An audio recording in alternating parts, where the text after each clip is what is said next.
This is Infection, the survival podcast, recorded live on Monday, November 7th, 2016, episode 95.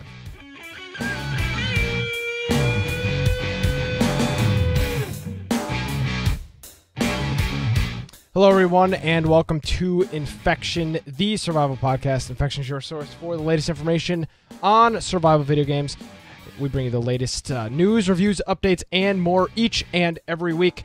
My name is Nick Craig. At Nicholas M. Craig is my Twitter. InfectionPodcast.com is the website. Joining me for a special Monday edition of the show, Brian Aldridge. Hey, Brian, how are you? Hey, how's everybody doing? At Boise Computer, you can find me on Twitter, or if you want to check out my blog, Bite of Tech, BITE of Tech.com. Of course, we have our website, InfectionPodcast.com. We have a link to our Discord on there. We have a link to our Steam group. If you're looking for the RSS feed, if you're not listening to us on your podcast app, you can click through there, and it has a whole list of different ways you can listen to us. Like iTunes. Too many options. Yeah, well, I never know. Like, we offer whatever is available. Then we have our YouTube channel. Yes. Which we have a playlist on there. If you're wanting to listen to old episodes, catch up on past things, you're more than welcome to go to our YouTube channel, listen to from episode 1 on forward. It's a nice playlist that goes all the way through. So we're available on Google Play, Android, iTunes, Stitcher, TuneIn, and then just regular old podcast feeds. But you should be able to find us on any podcast app. If you ever find one that we aren't on, you should let us know. Yeah, and if we're just actually off it for like 8 months, we appreciate you letting us know, as happened earlier this year. Let us know before 6 months in. Yeah, we're realizing, God, nobody's listening to the show anymore. Welcome to a special Monday edition of Infection Podcast Live. We're live here on a Monday, the day before Election Day 2016, episode 95. We are not slowly, we're steadily heading towards episode 100, which will be, I believe, December 13th. I think that my memory serves me properly. I believe it's December 13th. So we're heading towards that, and to start off the show, as we have been the past few weeks, talking about our PAX trip. We're heading to PAX East 2017. We'll be here before we know it as well. It is very closely. It's not close, but it's every week. It's like 7 days. 7 days tick off the thing every week. So we're now looking at 122 days to go until PAX. You can head on over to our website, infectionpodcast.com/PAX, to learn more information on how you can help support us. And we'll cover more of that stuff during the support segment a little bit into the show. So we still have Brian's contest going on, and we'll cover all that stuff in a couple of minutes here. But the donations are all set up, and the dings and the dongs for sound effects will be on throughout the show the rest of the time here. So, Brian, how did the game night go this week? I was unfortunately unable to attend. Let me just be blatantly honest with you, Brian. I was playing Call of Duty. Yeah, the game came out. I saw you bought it, right? Because I saw that you had the actual disc. I Amazoned it. I don't like digital downloads, man. Something about they're good and they're bad.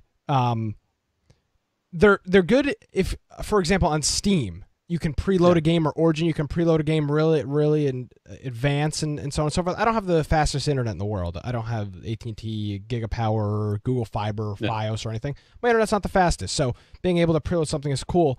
But on the other hand, it's something about having that physical disc and having a whole shelf of games is a thing. Well, I guess that is gratifying. But the problem is the second that you get a disc, it's out of date already.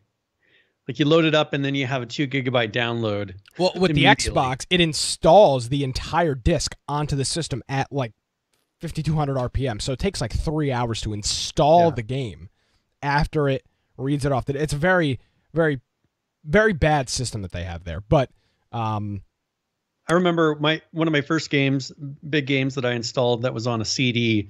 It took about 2 hours to actually install, because we loaded it, and my friend and I. It was I can't remember the name Tetris. Right now. No, it was one where it was one of the first ones that had like what they considered video and things like that. You know, the cutscenes. Do you remember you ever see those old games where instead of doing animation, it was like cutscenes of really low quality video. Yes, like any old Silent Hill game where it's like you're playing and then it's just like a cut to like a really poor animation. Yes. That was pretty much, it had a ton of that on there. And it took a long time, but the old CD-ROMs were not made. I mean, you got to think nowadays your CD-ROM is what, 48x or something. Yeah. This was 1x. So it was 148. You can watch the disc spin and still read the logo as it's slowly it reads the data as fast as it reads an audio CD. So to read the whole thing would take 1 hour. To read the whole disc at just consistent speed. And now Brian has 800 games on Steam, in which none of them he put in his computer. Thank you, Nissan Communications, for the donation for PAX 2017. So yeah, that's yeah. So I don't know. It goes both ways. I like digital things. For example, on the PC, I would never buy a disc for a computer game because that's just irrelevant. See, I've got some back there, and they sit there and. They're pretty much Steam code holders, which are useless now. Yeah. So okay, for example, here's another reason I bought this Call of Duty off of Amazon physically. Amazon Prime 15% discount. I got the game for I think I got like $12 off. I had to buy like the deluxe edition to get Modern Warfare remastered. So I saved 15% off it. Plus I had Amazon gift cards. The $80 game cost me $20. And if I would have bought a digital code, why did the physical copies they're now cheaper than the downloads?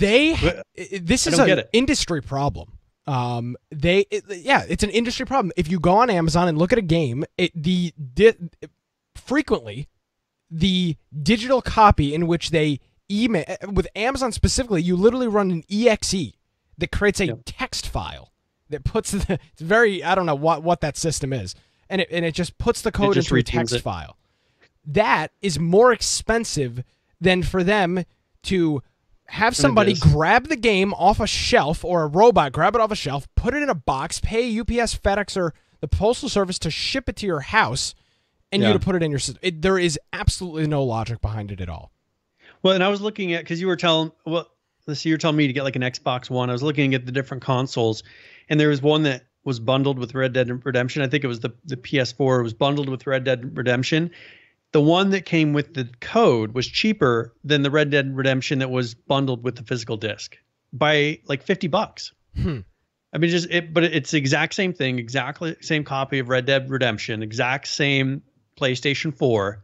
But one was $50 cheaper, and it came with the physical disc. Well, here we go. Green Man is saying he saved 30 pounds on a physical copy of Civ 5. If you go on like Slick Deals, which is a site slickdeals.net, there's frequently games on there that are on sale, but it's only the physical copies. I don't know. I've never bought a PC game recently on a CD, like a Steam game. I've never redeemed a Steam code on a physical copy, but all of my Xbox games, I have not paid for a digital download game on the Xbox because I don't know, it's just different. It's got a disc drive. It's a little easier it's just easier to buy the disc in my opinion. But I'm not going out to a GameStop. I'll just buy it off Amazon same day shipping. Well, and the whole shipping, like this phone that I got, they overnighted it from China. They overnighted it, and I got to think.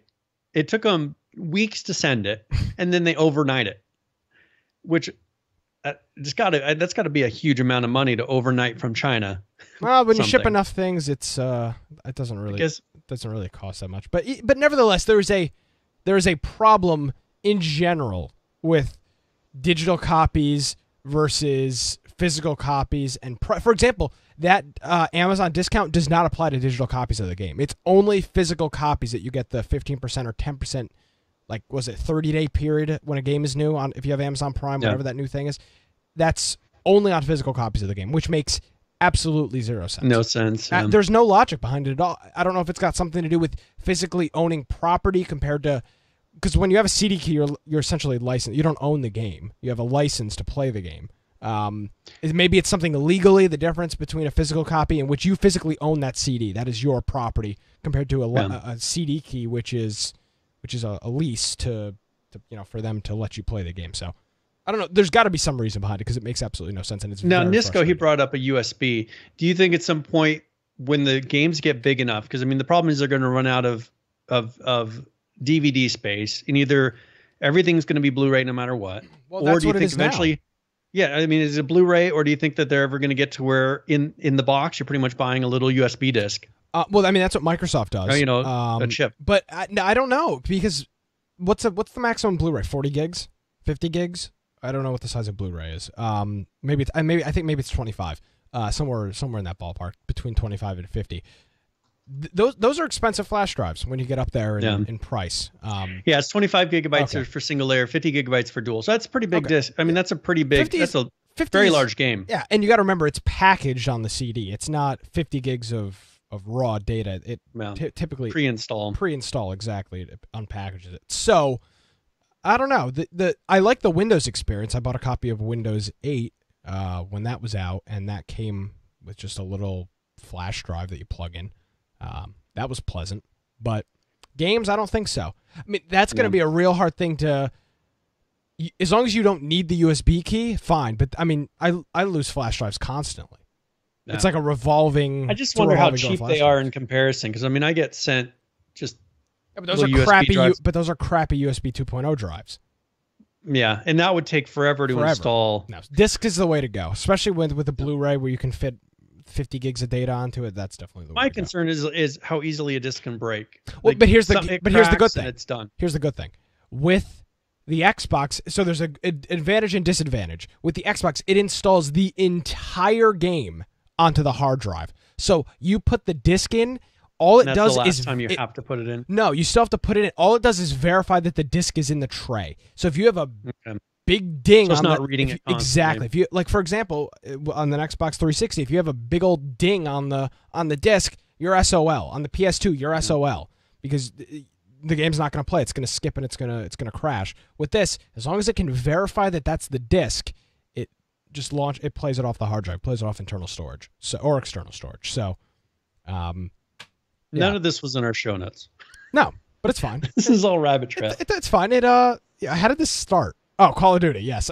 Call of Duty. Yeah. Yeah. So that was my gaming experience this week. I know a bunch of other people got it as well. And if you play on Xbox, I have Call of Duty Infinite Warfare and and Modern Warfare Remastered. Message me on Discord. There's a link to that on our website, infectionpodcast.com, and we can play. We're gonna hang out with Ross. How has your experience with it been? So, I mean, since you brought it up, haven't played the new one at all. Compared to previous? Haven't played the new one. Playing Call of Duty Remastered, which is Modern Warfare or Modern Warfare came 1. Because you got that one disc of the new one. You got the remastered with it. Came with a remastered copy of Call of Duty 4, which is arguably the best Call of Duty of all time. Been playing. And how? What about the remastered? Is it graphically remastered? Graphically remastered. They left. I was a little young when Call of Duty 4 was out, so my memory and my play style of it was different than it is now. But it feels like the old one did, and I have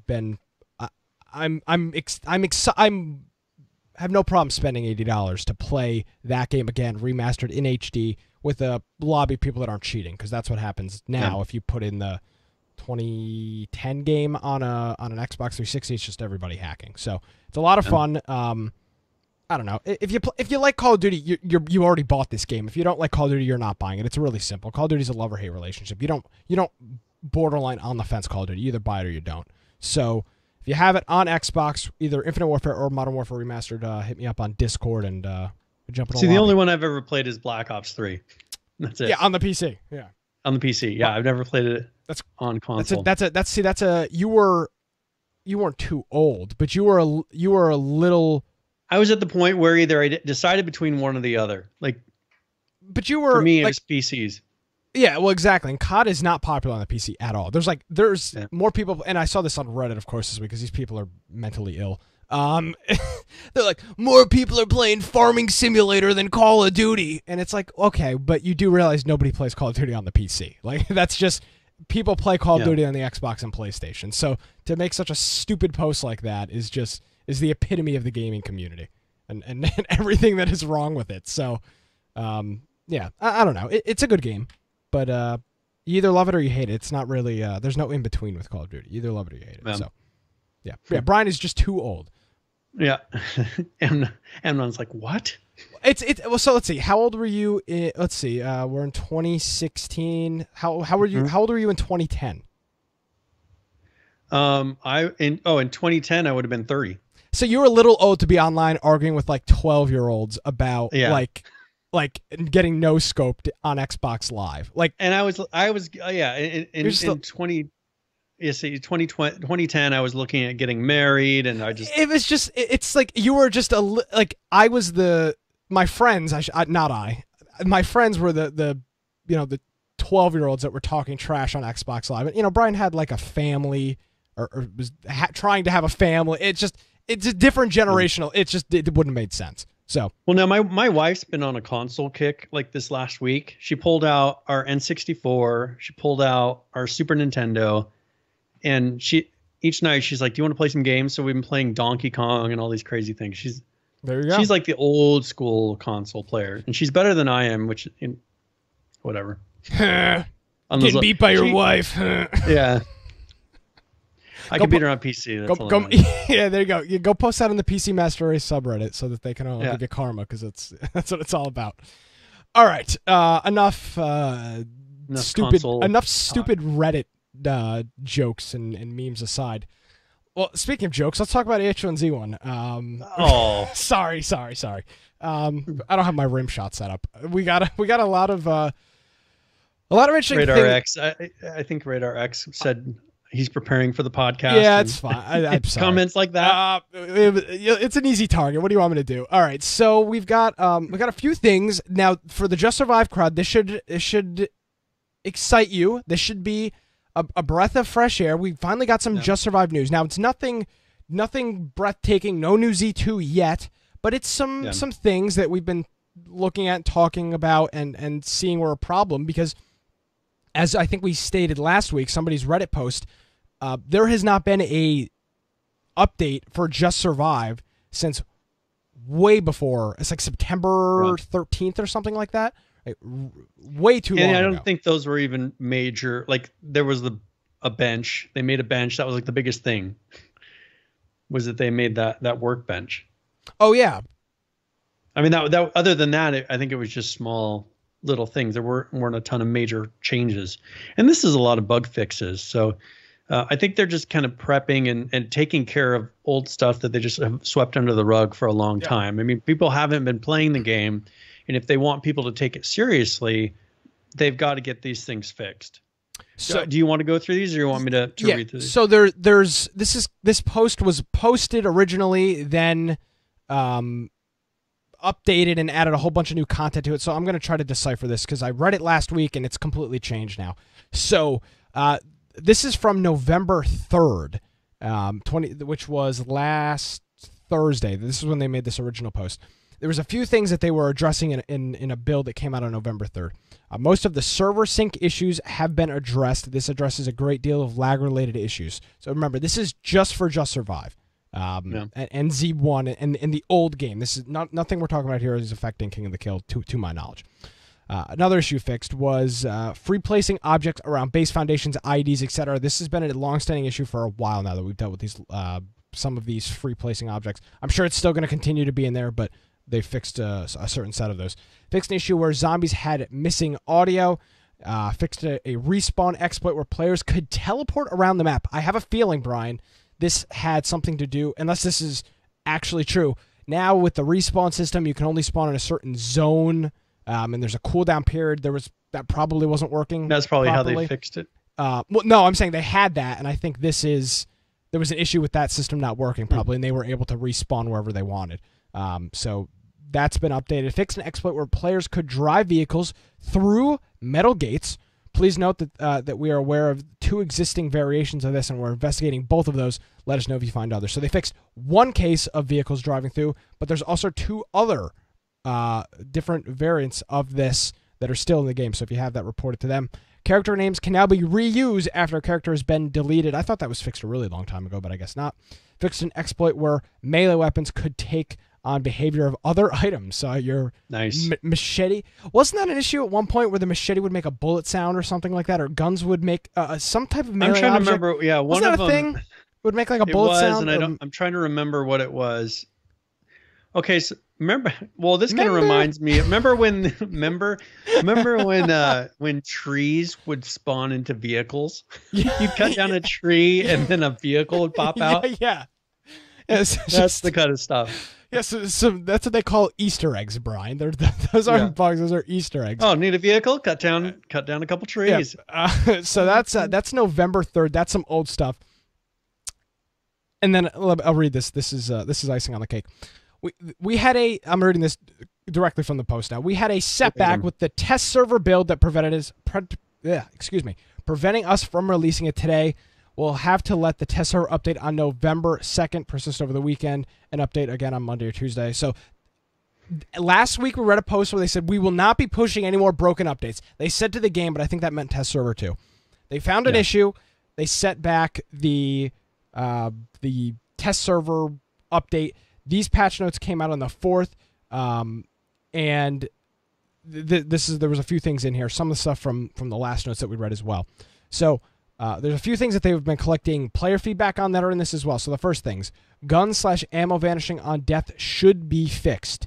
Door issues in general should be fixed. There were several door-related things being reported from players that those things that have been reported are fixed according to them.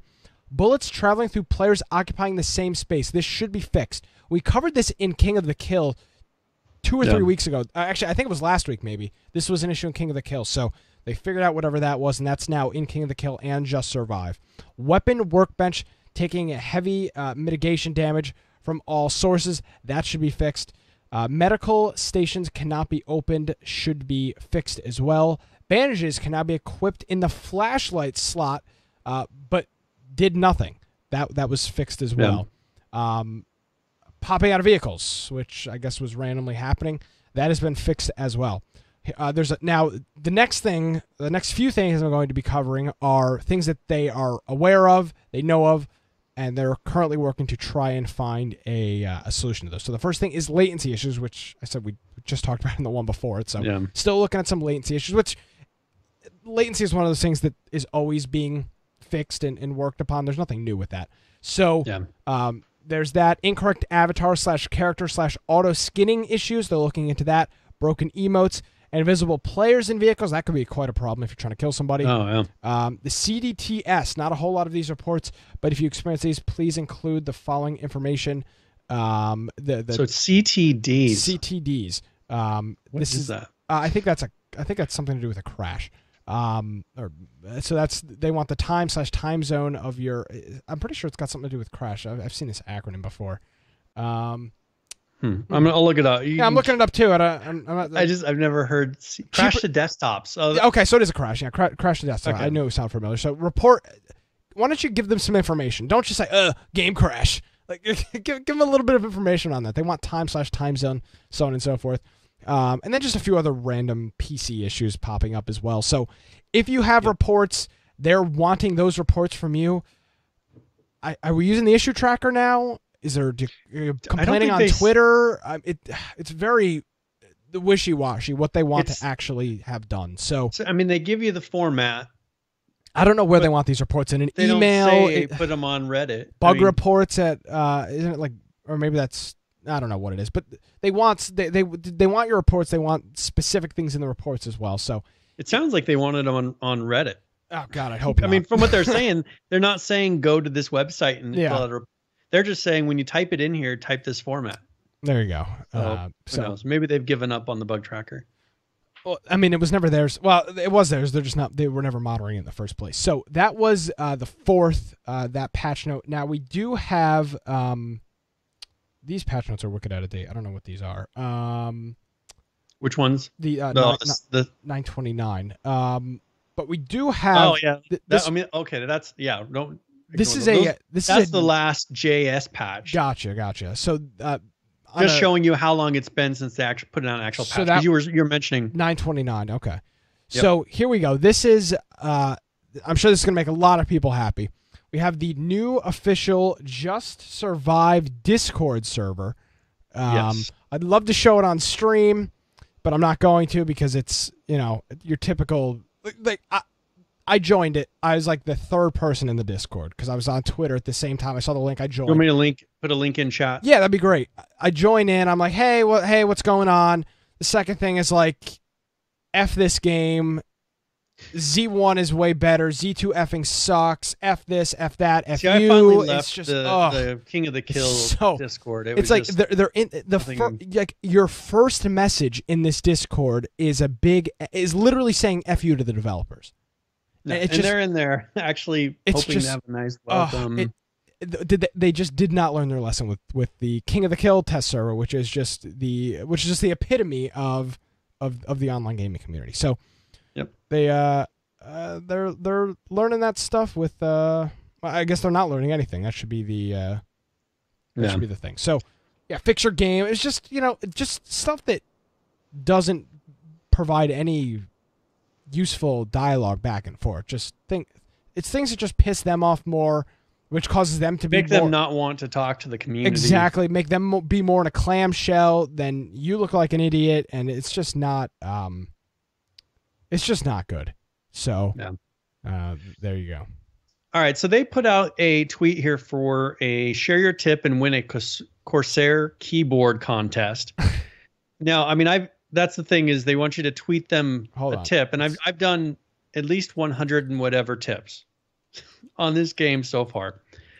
And so I just tweeted them the tip of, I don't know if I have it in here, but I pretty much said, listen to the only podcast that has given, hundreds of H1Z1 specific tips, and that was my tip. I'm sure they were right on top of that. Yeah, I'm sure they were very, very interested in that. Yeah, and of course they didn't say that. But that's the thing is I've given 100 tips, and they're still like, oh, you could win a keyboard if you give us one tip. Go okay. Do I get 100 entries? Do I get 150 entries? I'd have to count how many were H1Z1 specific, but I don't think they're going to give me anything. On the fly, where is this? Yeah. So that is old information. That's fantastic. Okay, that didn't work. Fun. Okay, I wasn't. Hold up. I was trying to pull up your tweet in real time, but that did not work. So fantastic. Okay. Nice. So. On there, though. Hold on. Here it is. This is Brian's tip. So, tip of the week: listen and subscribe to the only podcast that has given hundreds of H1Z1 specific tips at H1Z1 King of the Kill at Corsair contest. I'm sure that's their contest. Yeah, we got some good retweets and likes on that. Nobody from no word from Daybreak about it, but hey, we're used to that. Brian, I will do something drastic if you win this contest. I don't know what it'll be. I will do something. I will make myself look like a fool. You just made the safest bet. I will make myself look like an absolute buffoon, which I already do, but even more so than usual on air if you win this contest. So if somebody from Daybreak is listening, if you're really interested in making me look like an absolute moron, it's not that hard. Just make this thing happen. They're not gonna send me a keyboard if they won't even send me a beanie. So I really don't think this is happening. Shots fired. Okay. Yeah. All right. So, and one thing they did add, and I don't think this was on there before. I haven't noticed it. I think it's something new, but they have these guides that they've added. Yeah. And these are recent. So if you go to h1z1.com, they'll have under King of the Kill a guides tab. And this goes through, it's like Gear 101, know your literal stuff. So it's like learn your gear. And this is like Brian when he didn't get enough sleep before infection, and he's like, tip of the week, W moves you forward. Yes. So yeah, like Skirmish 101, they have Weapons 101, Vehicles 101, Crates 101. So they're going through and just adding, talking about, okay, here's the ATV, here's the pickup truck, here's the police car. And that's pretty much it. It just goes through and just talks a little bit about each piece of gear. Is it a little late for this? I don't know. I think this is new information, but the information that I want, is it in there? So like, here's something I brought up last week. when they talk about armor, they say, all right, laminated tactical body armor, and then they talk about makeshift armor. But they say with the best durability and protection available, laminated armor will help absorb some of those pesky bullets and give you a leg up as you take out your opponent. Both laminated and makeshift armor provide full body coverage, including your precious arms and legs. Okay, that doesn't tell me how many shots body armor takes. I've been asking for specific details, like on helmets. How many shots can a helmet take? This doesn't tell you that. It just says, oh, it stops those pesky bullets. Yeah. How many pesky bullets? If you wanted to show me something new or teach me, like have a place where I can go look and find out these statistics. How many shots does the tactical helmet take? How many shots does the motorcycle helmet take? Useful does it protect your face? Those are the details that I keep saying, well, where is it? There's no official place where this is held, and it's still not held in this. But now it does say both helmet styles offer you the same level of protection to your head and face. So it's just the matter of how stylish you want to look. Okay, that answers one question that I've been saying. And I keep hearing, people were telling me the answer, but I never heard from Daybreak. Does the tactical helmet still not protect your face? Now it does, but it doesn't tell me, okay, one shot knocks it off. Is there any exception to that? Like, those are the details that I want to know. Yeah, and so there's so Brian, there's two ways.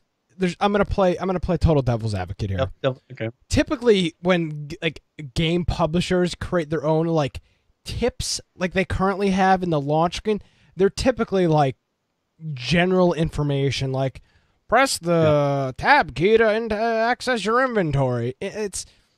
I don't see, and I can't think of it. I'm sure there are examples out there. I'm sure I can't think of an example at the top of my head in which a developer is providing the real like in-depth real detail. But there's no place that they're leaking this information. They're not. There's no place on Reddit. But typically this stuff is done by the community anyway. Typically this stuff is done by the community. People are guessing though. Like I want to have the actual, like, how many shots, because those are things that originally they put out information on, but then they never update it. And when they change it, they never mention the new stats. So like when they said, all right, the tactical helm now also protects your face. Well, they never put that information out there. Like I don't remember ever reading a changelog that said the tactical helm now has the exact same protection as a motorcycle helmet. Yeah. Like, why aren't they putting this information out? I mean, we're relying on Reddit, which is probably not the most reliable place. Oh, really? Tell me know more. These things. Well, but yeah, I mean, do you get where I'm? Yeah. Oh, like, I totally understand. Even in like the laminated body armor, they have little meters that say like durability 9. This is for the laminated. Protection 9. Well, does that mean that it stops 9 bullets? No. What is that 9? Makeshift is a 5. Well, what is that in real terms? What does that mean? A 9 versus a 5? I mean, it's bullet damage, but how much bullet damage is? How much? We don't know how much damage bullets do. They've never posted it. Here's the problem. This stuff has been talked about, and it's been, at one point, this information was all out there. Yeah, but that's the thing, is I think it's changed. So bingo. There's the problem. For example, if you look at useful tips for AAA game that's already out and isn't being developed in early access, you're gonna go on YouTube. You may find a video that's 3 years old, but it doesn't. Like, for example, you go look at Civilization 5 tips. That game is old. Civ 6 is already out. Then you go on YouTube. All those things you're gonna see on there are, even though the video may be 5 years old, it's still gonna be valid information because it was a AAA title. A real release. They didn't, change the entire game. The problem we're having is if you go on Reddit and search how to do this in H1Z1, you're seeing a video from Z1 on an early version of Just Survive in which King of the Kill was in the same game, and the entire game has changed. So it's really hard for them to, and for people to keep this information up to date.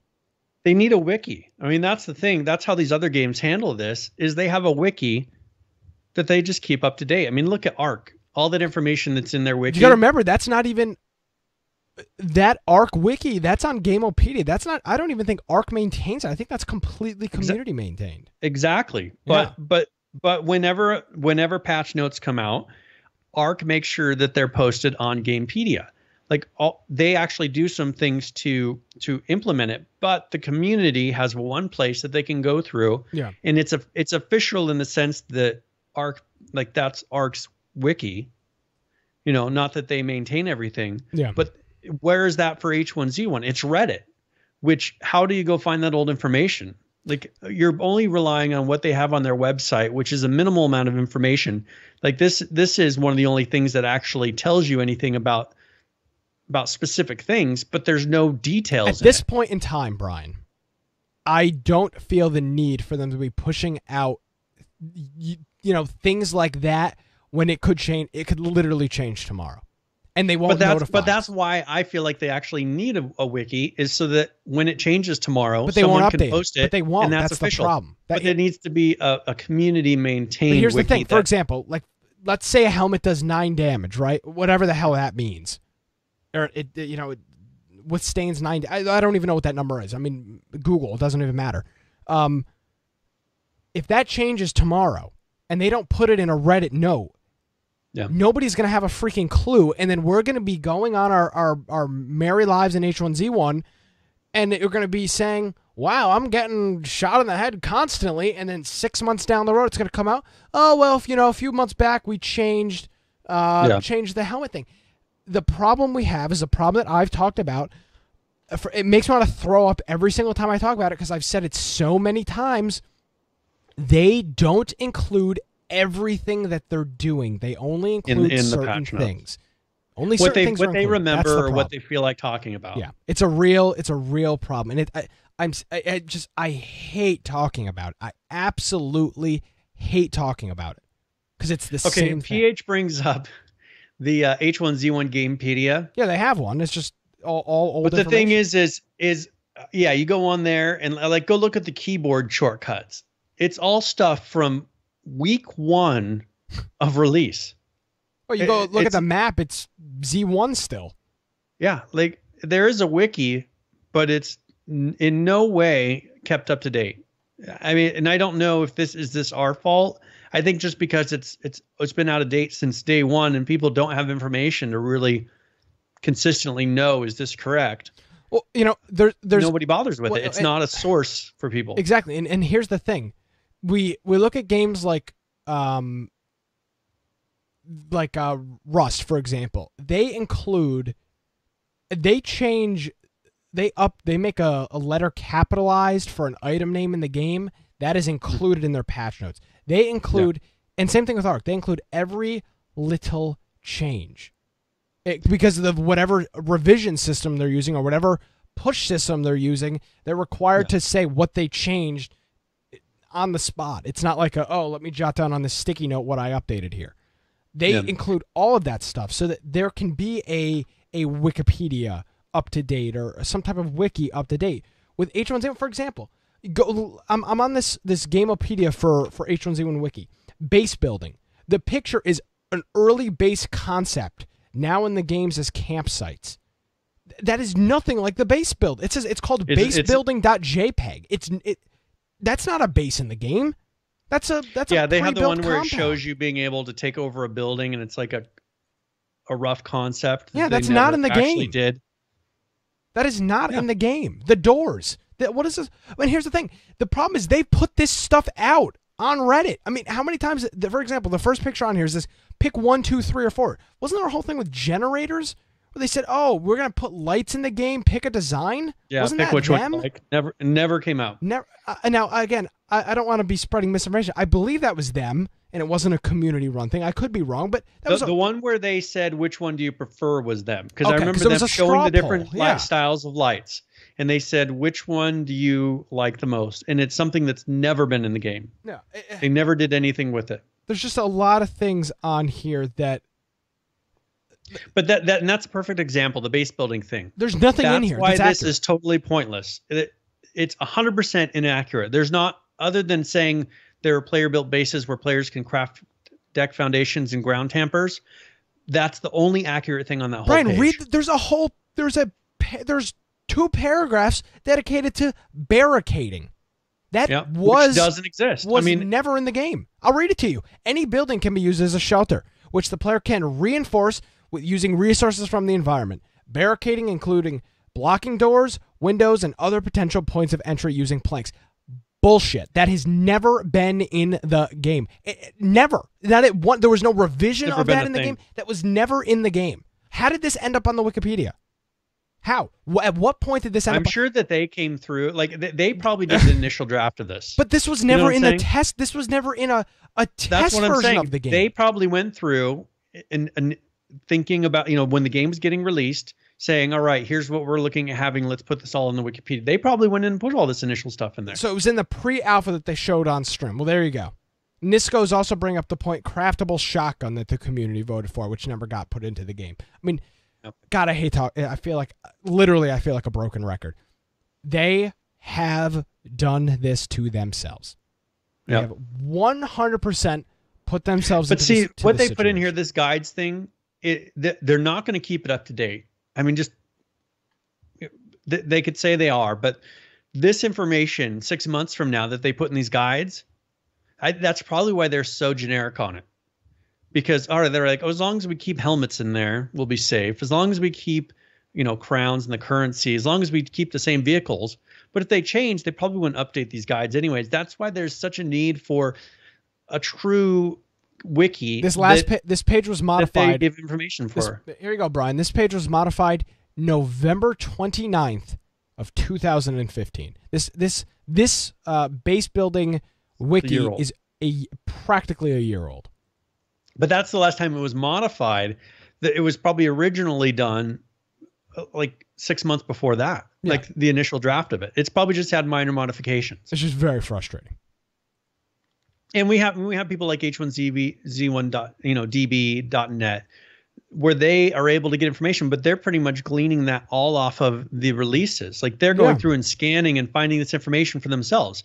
Imagine if we got official patch notes where people then, when the patch notes are released, like a real official patch notes, they could then go through and update the wiki. They'll be like, oh, this changed. Then the community could go and update the wiki. Because we never get information, how do you officially know that the wiki should be updated? You don't. I want to cover this and we can leave. There's a concept in here from them. It's an SOE. That shows you how old this is. H1Z1 concept uploaded December 12th, 2014, and it's the off-roader with like a metal like blockade at the beginning and a machine gun mounted on the back of it. Nice. It's just bad. It's really bad. That needs to be taken off the internet. Well, and that's the issue, is they've done that to themselves. This is 100% because of their lack of information. If they put out consistent information, real patch notes, there would be a wiki. Yeah. 100%. And people could rely on it. But because it's not that the community is lazy. It's not that they don't want it. It's because Daybreak doesn't put out patch. For example, you could say, oh, they don't have a big community.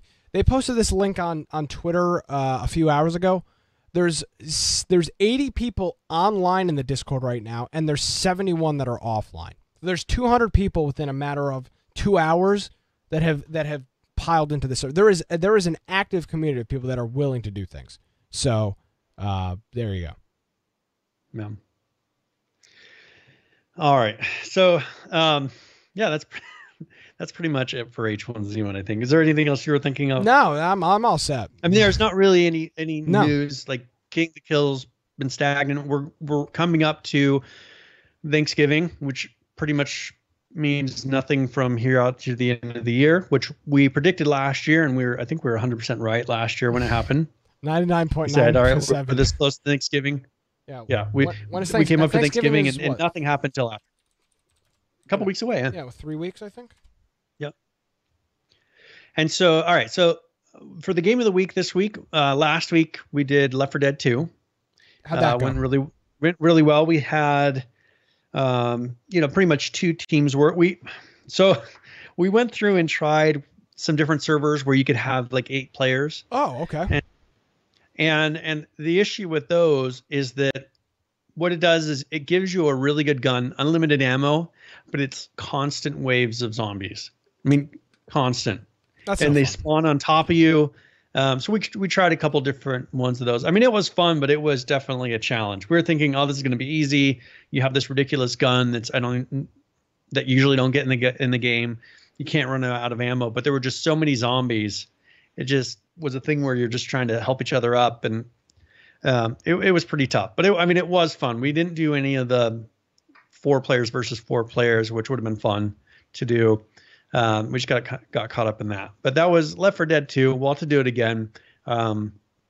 Maybe get some servers predetermined that we're going to go on so that we're not searching for them. But this week we're going to be doing Squad. It is normally a paid for game, but what we're going to be doing is it's a free weekend. So on Friday it should be available to be able to play. So you can go onto Steam and download that on that day. But it's Squad. It's normally $39.99. I believe Nisco gave us that recommendation. Yeah, Nisco recommended it. So it's a 50 versus 50 multiplayer first-person shooter. So it's going for realism. So we'll try that out. It's always fun kind of getting those ones that we can all play. You know, anyone should be able to load it up. So yeah, exactly. So make sure you download that early on Friday, get it all set up, and join our Discord around 9 or 9:30 p.m. on Friday, and we'll get it rocking and rolling. It should be a lot of fun. All right, very good. So let me reset for our giveaway really quick. All right, it's reset from this moment. Okay. So what I'm going to be doing is Sid Meier's Pirates game. Oh man, you just got me really pot. It would be like Sid Meier's Civilization 5 or 6. and this was actually given to me by PH. So PH gave this PHVCK gave me a copy of this. He gave me 2 games to give away. Can he win? And I'll be giving it. Can he win his own game? I guess if he really wants to, he can. Just checking. But yeah, so here's a link. It's Sid Meier's Pirates, and we'll roll for this here in a few minutes, and then next week he gave me another game. We'll roll. At the end of, should I talk about what we're going to be doing next? I'll wait. Because you don't even know what the next game giveaway is. So, all right. I will. So, we'll wait. So Sid Meier's Pirates on this one, and then we'll leave the other one up here. Yes, and we'll take a minute or two here to talk about our PAX East trip. We're heading over to PAX East 2017 in Boston, Massachusetts, and we need your help to do that. We have our 2017 donation goal up. Our goal of $500. We're just about 40% of the way there. We're at $193 thanks to the community members like you that are supporting our trip. Now, we do have a little bit of a game going on right now until the end of the month. So you've got 2 more episodes to get in on this, and that is Brian's Beard Contest. We've got a few different options available, A through F. You can find all the information on our website, Infection Podcast. A through G. Oh, A through G. I'm sorry. A through G. Close. Math is hard, right? In alphabets. So you can head on over to our website, infectionpodcast.com. Check these out. For every $5 you donate, so if you donate $20, that gives you 4 votes towards Brian's Beard. And on the show coming up on Tuesday, November 29th, he will have one of these wonderful, they're not costumes, but no, this will be the kind of costumes. Be real life, shaving like this, and depending on which one it is, like the Viking, I've got some Viking helm and some fun thing. Dr. Disrespect, we would have some fun things.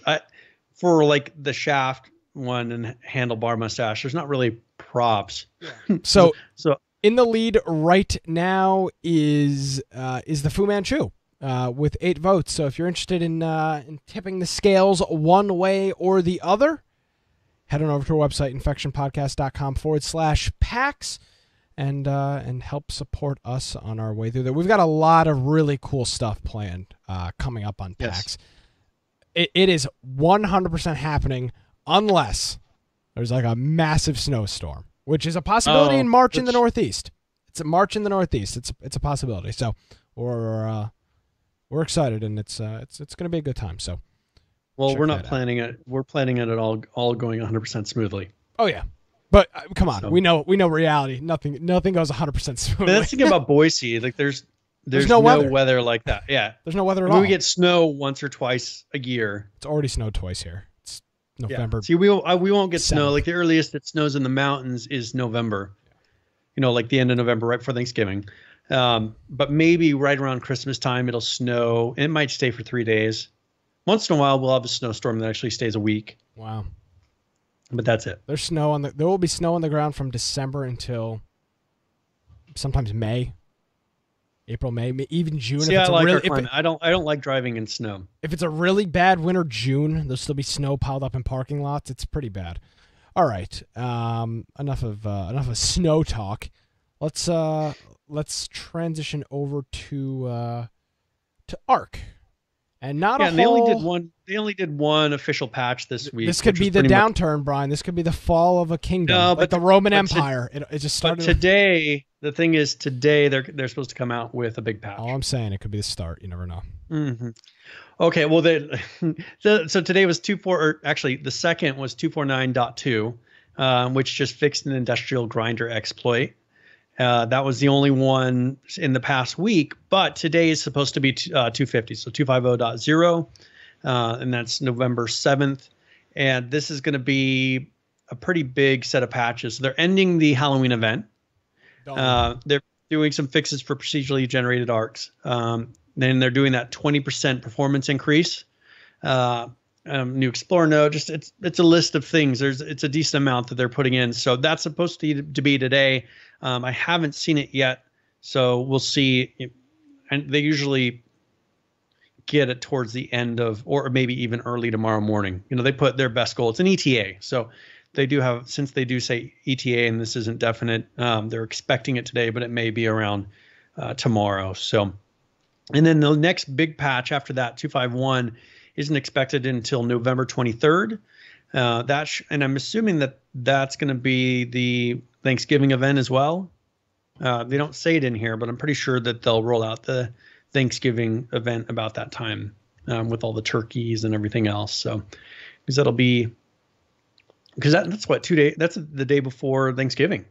Yeah. What was that? The 22nd. The 24th isn't that Thanksgiving? Yes, yeah. So the 22nd would be 2 days before. Well, the 23rd is when they're expecting to have that one out, but they don't say anything about Thanksgiving. Problem. So yeah, that's a little too close for my liking. Maybe they're not doing Thanksgiving this year. That'd be kind of weird. I mean, maybe not. Maybe they figured it wasn't a big enough. Maybe they want to have different holidays that they do. I think Halloween was cool. Thanksgiving was kind of lame. That turkey was just impossible to. It didn't seem like it added much to the game. It was just a kind of a hassle. Yeah, it was more I don't remember what you got either. You didn't. I don't know. Nobody ever killed it. I mean, there was a few people that did, I'm sure, but like we had people not in our group, rockets at them and grenades. Well, I remember the first time going up thinking, "Oh, this is going to be something easy to kill," and then you realize this is like a super powerful. We were new at the game at that time. Super powerful. You ran across the entire map, and this thing is like waddling up behind you like 25 minutes later. Yeah, it was pretty crazy. So. So not a huge amount, but one thing they did announce, they did a 24-hour stream, a 25-hour stream, I think it was, and they actually announced, and they were playing that on the PS4. Yes. So they're looking at in December, so in about a month, they're looking at doing the PS4 release. Yeah. Do you know what that 24-hour live stream was? That was. What's that charity you're involved in? That was Extra Life. Extra Life, which we had our International Game Day on Saturday the 12th, and they raised $7 million across all these game Wildcard Studios doing game studios all across the country. I know Wildcard got at least $10,000, I think, from it. I was over that. I think it was $20,000 or $12,000, something like that. Yeah, I didn't see towards the end. So they $7 million raised for children's hospitals across the United States and Canada over the weekend. So congratulations to everybody that took part in that. That was a cool live stream they did. It was nice to see them doing something like that, and they had staffers in there on a Saturday for 25 hours. Green Man says that they raised $25,000 on that live stream. So yeah, 25,000. There you go. So yeah, cool stuff. So all right, so now here's the thing. This game's already on Xbox. I have yet to play it. Maybe I gotta find. You know what? That's a Black Friday deal. Maybe I can get a Xbox copy. I'm really interested in how this game plays on the Xbox. Yeah, I'm really interested. Not plays like graphics wise. How is a game how that do you control requires so much, input from a person. And for example, another game that has got this issue is Minecraft. Minecraft requires a lot of mouse and keyboard in the game, crafting things, dragging things in and out of inventories. They did the console port of that game, I think, pretty well. It's a little dumbed down, of course. I mean, you've only got a few options controller wise, but how does Arc do this? From what I've read and what I've seen, YouTube videos and so on and so forth, people seem to really enjoy it if they don't have gaming computers, and it's nice to be able to see a game that is super popular on the PC be able to make it to a console, Xbox and PlayStation, and it be a good experience, especially with something so advanced like Ark, which is like a real hardcore survival game. So it's interesting. Yeah. Well, and from what they were playing on the live stream, it seemed I didn't see any crashes. Like everything seemed to go pretty smoothly. No Man's Skying going on during the game. It all seemed to work. So I'm expecting, we've had really good experience with them.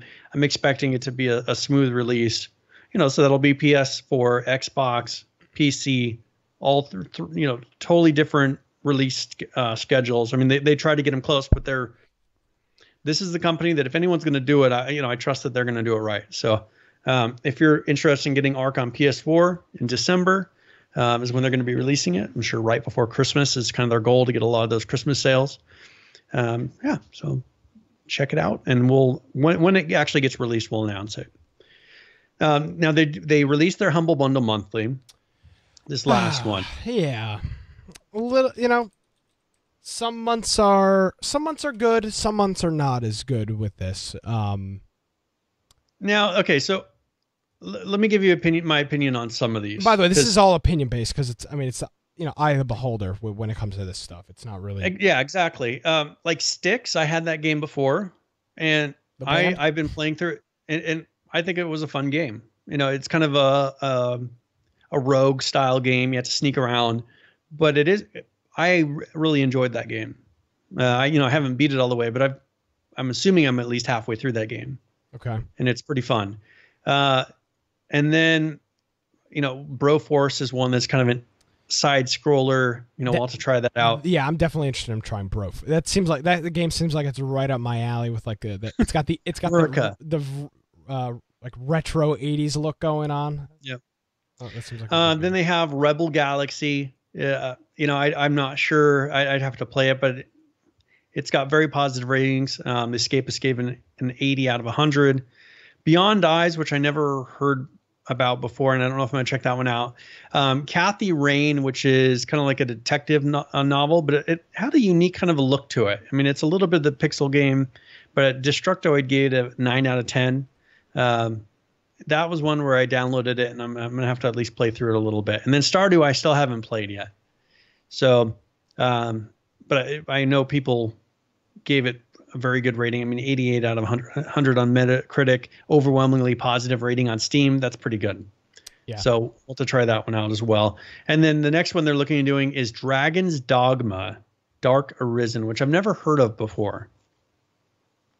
Yeah, neither have I. I just don't know if it's my style. It's a $29.99 title. Yeah, so it's this month's going to be another probably lackluster month because this is a pretty I don't know. I looked at a YouTube video and it was kind of Skyrim-y in the terms of like visually and how it looked. It says open world RPG, but yeah, I mean, it's pretty tough to deliver in that type of a genre. I want to feel like the world is really full, and it's not that when you're going from place to place, it's like kind of wasteland in between. Yeah. And Skyrim did an all right job of making sure that you'd run into things and felt like you were kind of going from place to place. If a company doesn't do this right, like you just feel like it's total wasteland. I mean, kind of like what the old, some of these really old early MMOs were. Just wastelands of nothing. Yeah, just you would travel between points and there would be nothing in between, like EverQuest. I mean, I remember EverQuest. You would run between two areas and there was absolutely nothing. Like if they didn't program and say this is specifically going to have stuff in this area, it was just empty space. And so, as long as it's not like this, I just don't know if this would pull my interest. I don't know. When You're there's paying so for, many you're paying big for it title anyway, games. so Yeah. maybe we'll have 2 copies to. I mean, it says a huge open world, which I like that idea, but I would just have to see, and maybe that's where I could go through and as you did, go check out some more YouTube videos and see if it really. And if not, Really we may have a couple copies to give away. Coming up later on. People that really like open world RPGs. Coming up later on in the month, so check that stuff out. Yep. All right. So we're at the very beginning. I mean, you pretty much have a month before Yeah. the next one's All released. right. So ready to do a raffle? Yep. So let me roll, and for this one, Jay Delory. So JD has won this one. All So right. congratulations. I will send you a key, and I want to thank PH for donating this. This is one of the ones that he donated. I don't think he really has anything he wants to put. Once in a while he'll stream us playing on Twitch, but I don't think he has a channel he really wants us to push. So There you go. Thank you, PH. All right. I've actually got something that's kind of off the beaten path of things. I saw this scroll through my Twitter feed today, and it instantly caught my eye. We don't see a whole lot of updates to Steam. It's actually fun if you go back and look at pictures of Steam from like 2004. You wonder how this program turned into what it is now. But there is, they call their home screen, I guess, the Discovery. I think I'm not sure what they call it, but their home screen, the Steam home screen that you've come to know and love, is changing a little bit. And for the better, I think they're pulling out the Discovery queue, I think is what they. Yeah, so there's a whole bunch of things that are in here. This is the new Steam home system, or the store. I guess the homepage is what it defaults to.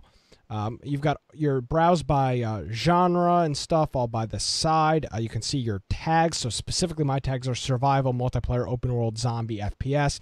Those are some of my tags. You can now customize the featured on recommendations. Based on, do you want games that are early access titles, virtual reality content, do you not want any, if this is for your kids, no violence and sexual content featured in that little scroll thing back and forth. So it gives you some more, things that you can change with that. And then they've got a whole list of things that they've added here. So quick access now they've added. You can personalize your features on the homepage, like I said. They're bringing deals up to the top. And for each game now, they said they're bringing more information to the actual box itself. More actual information to that. So if we pull Steam back up here, you can see things over here. This game is being recommended because I play survival, multiplayer, open world, free to play games like that. So it's giving me a whole bunch of things here. Transport Fever. This is my kind of game. I can drive a bus, fly a plane, or steer a boat. I don't know, but there's a whole bunch of things in here now that they've changed and updated to their store. You can see your friends' activity, what your friends are playing, what's going on with them, your discovery, and then there's a whole bunch of new things in here that they've added. A lot of personalization stuff, which I like and I don't like. This goes two ways. Sometimes I want to see things that I don't necessarily. Might not necessarily be my typical genre. I don't know if you have this, Prime, but with Amazon, you go on there and it's like, oh, things recommended for you. Sometimes I like seeing things that are just on sale on the website in general and aren't necessarily in my realm of, like I don't typically buy kitchen things. But I run into a different problem because when I had my business, I was shopping for so many different people. Okay. I would go to my Amazon page and there would just be, it wouldn't know what to do with me. Like it would recommend so many things that I have no interest in because one time I bought that. Like, it's just recommending every random thing that I've ever bought for a client. And it's like, oh, you bought this before, you might be interested in this. Yeah. That's kind of the issue with that is if you buy a lot of different things, how does it narrow it down? Yeah, well, or for example, I typically, because of Infection, I typically only play FPS survival multiplayer games. Yeah. So, now, is this going to not allow me to expand as much on things I may have seen? Now, of course, there's still things like the special offers and things that are going to pop up no matter what. Like Democracy 3 is on sale right now. That's popping up no matter what because that's today's deal. I do like This thing right here, I don't know if I can blow this up at all, but the trending amongst friends doesn't let me zoom in. But this section right over here, I really like this. You can see what your friends are playing. I got some friends playing Clicker Hero, which of course some Skyrim, Warframe, and Paladin. So there's definitely some cool stuff with this. But I thought that was interesting to see. Steam doesn't change things very often. Not globally. very often. They tend to stick to one thing and then not touch it for a long time. And it also tells you what you recently viewed in the store as well, which is sometimes I run into any store, I look at something and I'm like, oh, what was the name of that game? Because you clicked on you searched a game, clicked on a related game, then clicked on another related game, and you forget something. So that's all in there as well. So cool stuff there on Steam. And by the way, a completely free service, which I think a lot of people. But I pay $60 a year for Xbox Live, and Steam offers that and more for free? Absolutely nothing. Yeah, it's pretty. Now they do charge. Okay, so here's one thing most people don't know about Steam is they charge the developer 30% of their purchase. Yeah, of the purchase. So when you buy something from a developer, Steam is getting 30% of that purchase, which is. But you got to think they're handling all the downloads. You take a company like Ark, or that like the game Ark. Imagine how much bandwidth they're using of the system. For that 30%.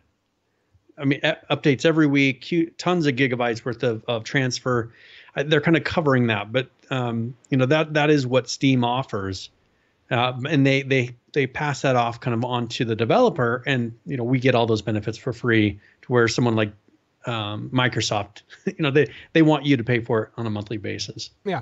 So it's definitely interesting to see how Steam is a platform. It is they're in the future when Steam is no longer, X amount of years from now when Steam is no longer the dominant force that it is today, this will be studied in the whole how Steam captivated and had a total kingpin on the entire genre of PC gaming. And they weren't charging anything for it, and it's always been free, and there's no indication whatsoever that they're ever going to charge for it. It's very, very interesting business wise and how this whole thing was set up and planned out. It's very, very fascinating. So and it's worked out very well for them. So clearly.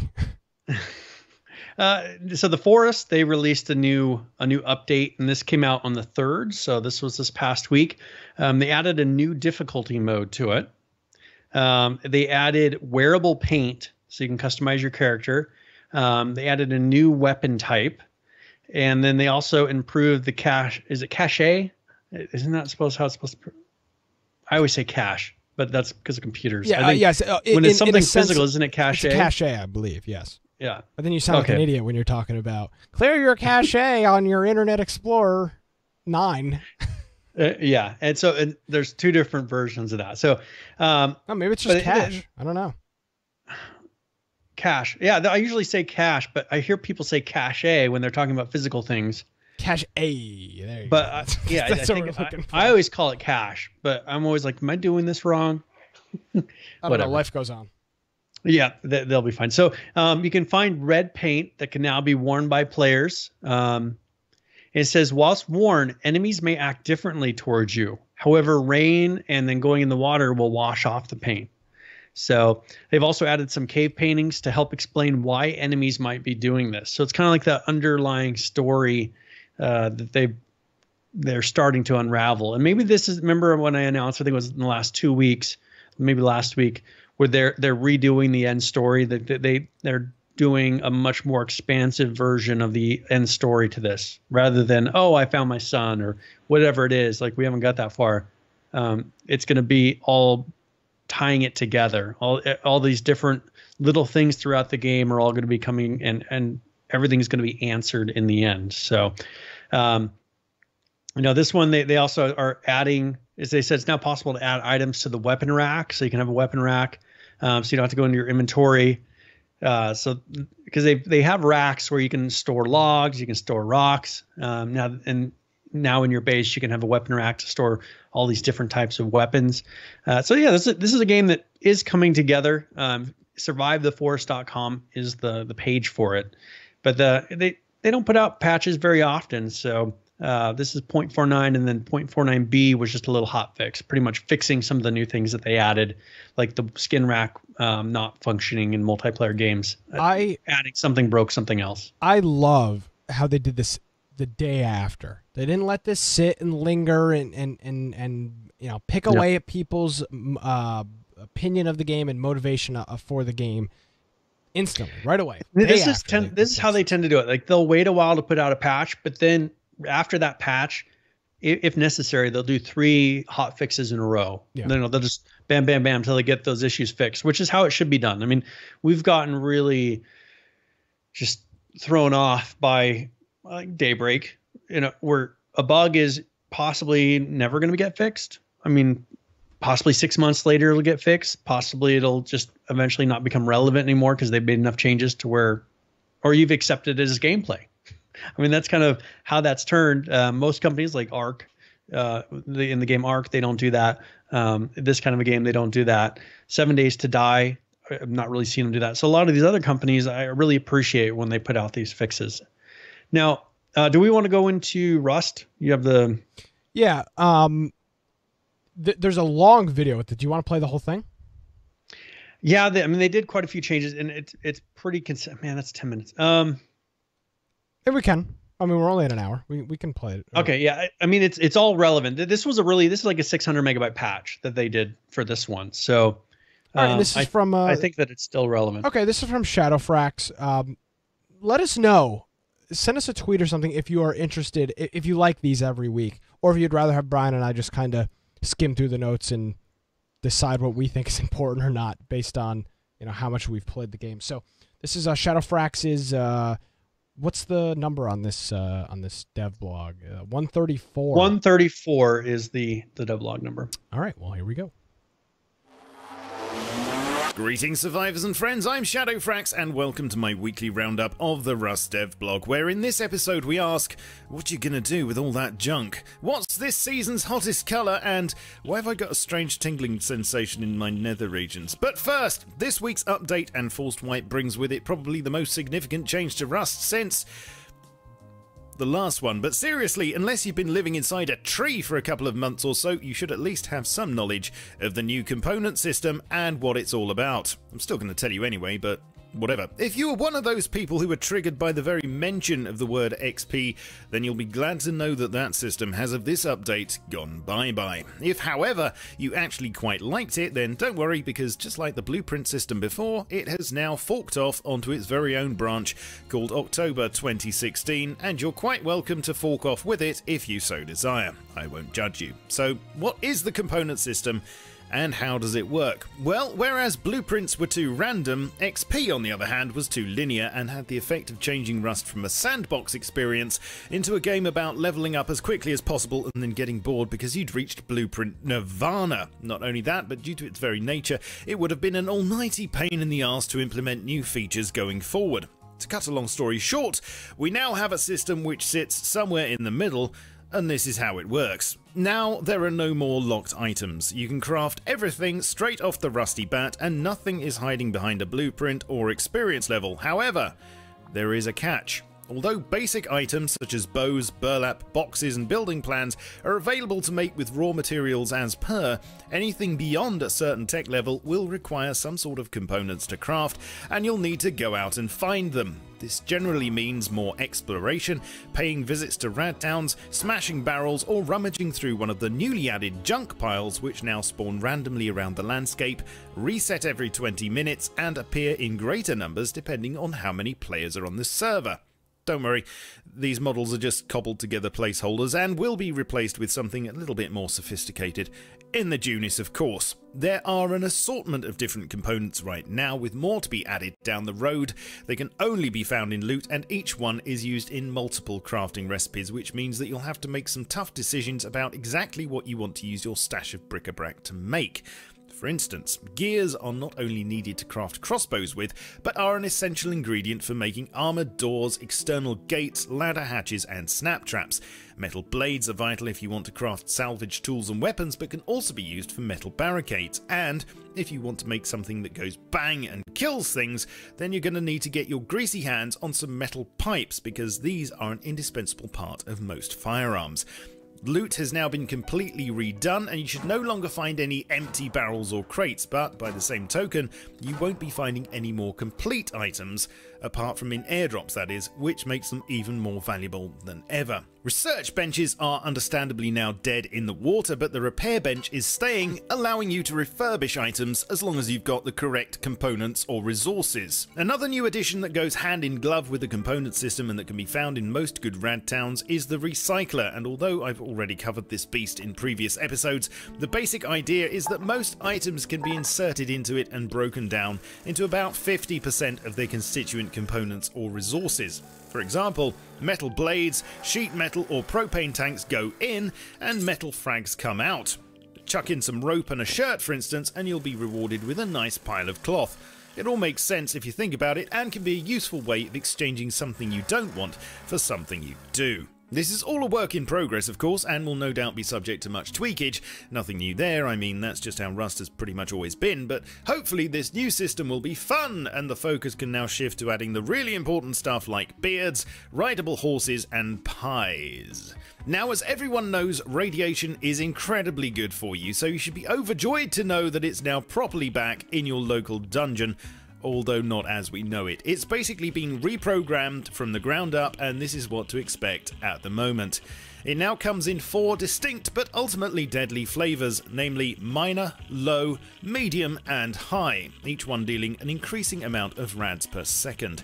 If you accumulate over 100, then you lose the ability to sprint, and if you're in too deep at this point, then you're pretty much screwed. The radiation value of your clothing, visible on the inventory screen, indicates how much of this damage will get subtracted from your exposure, and as long as this figure is equal to or higher than the rads in the part of the dungeon you're in, then you should survive just fine. You'll have to play around with this yourself, but suffice to say, you'll know pretty soon if you're in trouble, and forget trying to survive any sort of glow-in-the-dark areas naked. Rad pills will spawn in food boxes now, but their effectiveness has been reduced to minus 25 rads each. They're also made with the salt of 1,000 offline raids, it would seem, as your hydration will drop with every one you pop.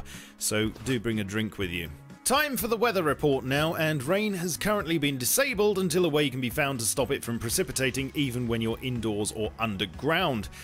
Doesn't really bother me. I mean, I live in the UK and that's pretty much what it does here every day, but I can understand it being an immersion breaker if you're from sunnier climes. In addition to this, due to some lingering performance issues, another thing that's sadly been disabled for the time being is the new cave systems, so you'll just have to live above ground for a little bit longer whilst that's sorted out. Talking of performance, some users have been reporting an odd issue as illustrated here, where despite a decent frame rate, the game appears sluggish and pauses intermittently. If this is happening to you, then please press F7 and report your findings to Facepunch so they can figure out what's going on.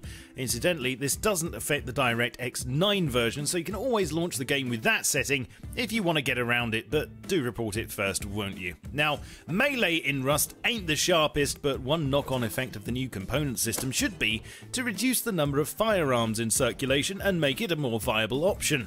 For now, therefore, the damage of most melee weapons has been increased by about 30 to 40%, so get out there and start hitting each other with them. In addition, salvage tools now require components such as metal blades and pipes to make, and although they lose health quicker than pickaxes and hatchets, they harvest about 30% more resources. External gates and walls received a nerf to health in this patch and require less C4 to break through. Silencers are cheaper and give a further reduction to aim, sway and recoil, and the torch now only costs 1 low-grade fuel instead of 5. Another change you'll notice is that maps are no longer cursed with a fog of war effect.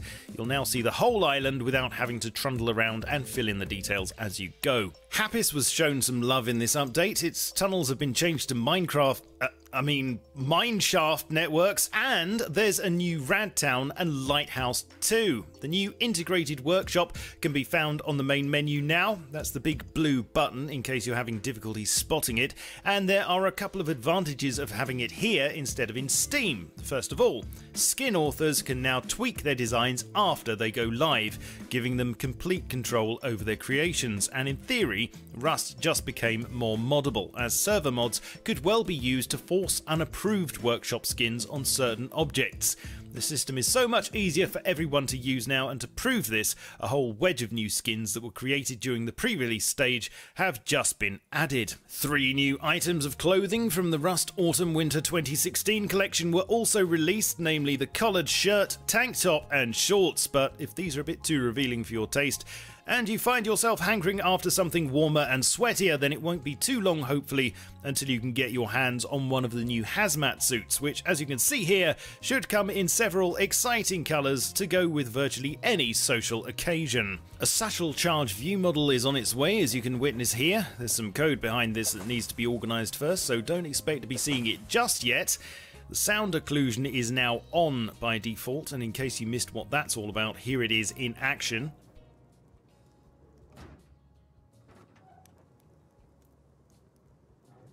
Basically, sounds get muffled if they're obstructed by something, which now helps with general awareness and immersion. You've never had it so good. Sticking with sounds, unique silence shots for the LR300 and MP5 are now in, along with better bullet flybys, and work is being done to make hit markers generally more informative, so they should tell you more about how much damage you're doing to your target. In addition to this, melee hit markers on objects such as barrels will be disabled, something that should help save everyone's ears.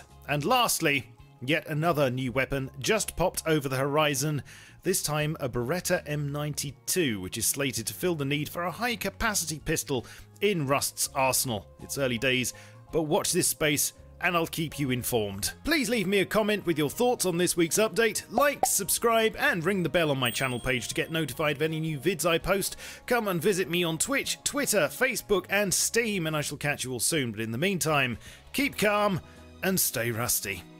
Cheerio. All right. There we go. Few things. That's a lot of information. So there was a few things that jumped out to me. The first thing was... oh, come on, why is this video buffering? These scrap piles. And the cool thing about them that he noted was that they will now be randomly spawning, and will spawn in frequencies of, they will just randomly respawn every 20 minutes in a random location, but more of them will pop up based on the population on the server. So I find that that's an interesting mechanic, because this is a resource that now a lot of people are going to be going after.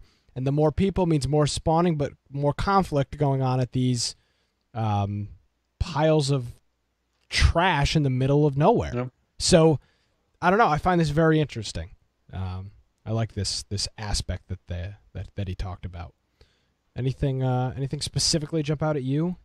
Okay, so from what I gathered, they dumped the whole XP system, right? Yeah, a lot of people were triggered over that. Yeah, they brought in the XP system initially. They've dumped the XP system. Which, by the way, we were told when the XP system came in from a Killcam update, who's been a longtime friend of the show, who plays a lot of Rust, that this was one of the best things that could ever happen to the game. And he was a Rust fan. No, it's not. No, but I'm saying this is from somebody that played a lot of Rust. So clearly the community was divided between we want XP, we don't want XP. And there was XP that was with items you give to other people, correct? You were getting XP for giving items to other people? Yeah, you would get, so that's what it became down to, is you would hand them, they would be giving away to all these new spawns gear, because every time they use that gear, they get XP. Exactly. So lots of conflicting stuff on that. Now that's something I have a feeling, Brian, could get easily added back in at any point. They may bring it back. Okay, so and what they had said is they took out the whole blueprint system. So it used to be you would over time be able to craft bigger and bigger things. Okay, instead of that, they went through and just made it to where you can craft anything, but the items that are required to make that are more difficult to get. Yeah. So It'll be interesting to see the balance on this. I'm thinking that it probably comes down to balance for this. As you heard in the end there, they're looking at getting rid of so many guns in the world, because like when we went in there, it just came down to getting shot every 5 minutes by whoever happened to be running by, because you're running around naked with no gear. They're trying to make the melee more viable, get guns, as many guns off of the map. And I think that's what they're looking for, is the balance of a new person can actually run around without getting killed every 2 minutes. Yeah. So it's they need to work on that. And we last week or the week before in Shadowfrax's video, they talked about those new kind of what were they called? Like dock cities, harbor cities, right on the water, that were a lot of that are going to be more. And those are going to be more noob friendly. And I think that's what, and I maybe even said this last week, I may be repeating myself. I think that's where they're going to be focusing, spending a lot of time is, okay, great, we've got 40,000 people playing this game, but how do we and Ark deals with the same issue. How can we get new people into this game? And Ark has got a real deal problem with it. Rust is not as much. Ark has got a real problem with this. It's difficult. Like for us in Ark, we were really into it. We did really well. I mean, we got up to where we had a decent amount of gear. We had a nice base, but there's such a difference from the top level to your current level, or from the beginning, that they're up at such a high level that it's impossible for you to break through that in a reasonable amount of time. I think that's kind of what Rust is trying to keep away from, is having so much that there's no chance you can ever be taken down. I mean, I think if you had a group in Rust, it's not like the super powerful dinos and all that. It's like you could take a group and pretty much clear them out, and they would have to work to build that whole thing back up, in a reasonable amount of time. In Ark, because of the leveling system, that has a big difference on how much you can do, when you can do it, and that's what we ran into. It's impossible. But you look at Rust, they've taken that whole system out. Do you think that if it goes really well with this, you may see with Ark them kind of getting away from so much of the leveling system? Because once you get to a level 90, like, you can pretty much get all that back in a very short amount of time. You can't really take people down a peg, I guess is how you would put it. Ark is way too far down the rabbit hole. I mean, they're 5 miles underground. You can't just backpedal 5 miles. I mean, and I really, again, I love the game Ark. I love what the studio is doing. I love how much effort they put into the game. I think it's a really, really well polished early access game. Yeah. But that was definitely the thing that they overlooked when they, and honestly, it probably came down to they didn't think the game was going to be as popular as it was. I mean, this game is crazy popular. Ark, you're looking at 20, 30, 40, 50, 60,000 people playing concurrently at any time a given week. I don't think they thought of that at the beginning, and now they're at a situation. But that's part of what keeps people playing, though, that progression system and reaching that next level, and getting more. But the problem is when you do that so much, like, I still we don't had it know. to where we were going up, and then people see, oh, you're getting closer to where I'm at. Oh, I'm just going to wipe you out. And we thought we were pretty high level. We got wiped out within 2 hours, an hour and a half, 2 hours. 2 hours. It was very quick. We didn't stand a chance. So, and it came down to just they had certain dinosaurs that we didn't have, and it only took 4 dinosaurs of theirs to wipe out everything we had. Yeah, and I think we played for 7 weeks, and you're gonna say 7 weeks? That's not a lot. We played for 7 weeks straight, 24 hours a day. There was somebody on doing something, constant progression. Yeah. I mean, people are on a lot, like 12 hours a day. I spent my entire Thanksgiving last year taming a Carno with Ross. The entire thing. We played the living hell out, and we got wiped out at a time where I think a lot of me included, we were like, all right, we've had enough of. I mean, we played ourselves out of the game. We played way too much. We played so much, and then to have it just in 2 hours. But all you know, that it was good taken and away. bad. You know, initially I was like, "Oh man, this sucks. All this stuff's gone." But in the second half, I was like, "Oh wait, I don't have to set an. You don't have to I get don't up have to and, set an. I don't have to set an alarm for 9 o'clock to make sure somebody's on so that we're not getting destroyed."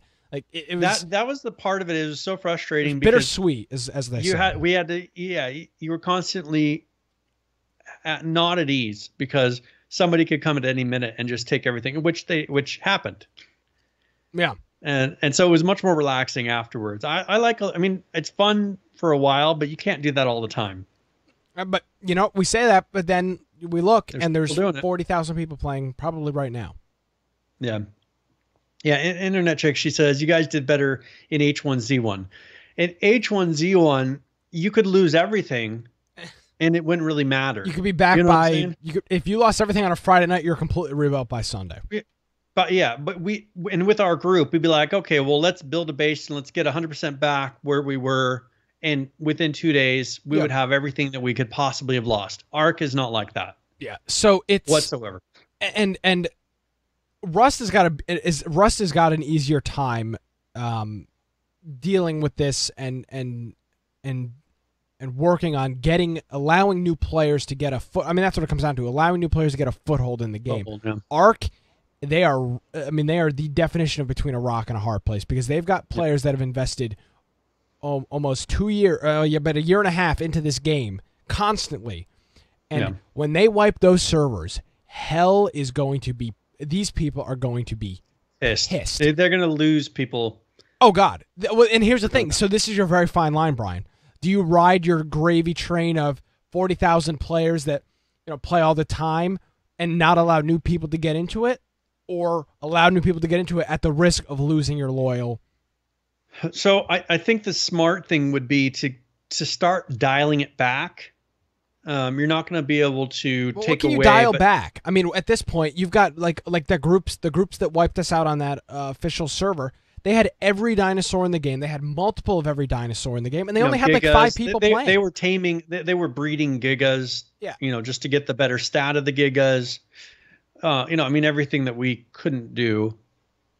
I mean, that's the thing is, if they could dial it back to where there's less of a progression, like not have level 90 means so much.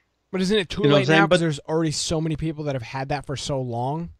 I mean, they're just going to have to figure out how would they dial it back to where it doesn't matter as much. It's more about what you have at that moment, not about what you've had over the last 3 months. Yeah, sure. And I don't know that they would be able to do it. I'm sure at Wildcard they are.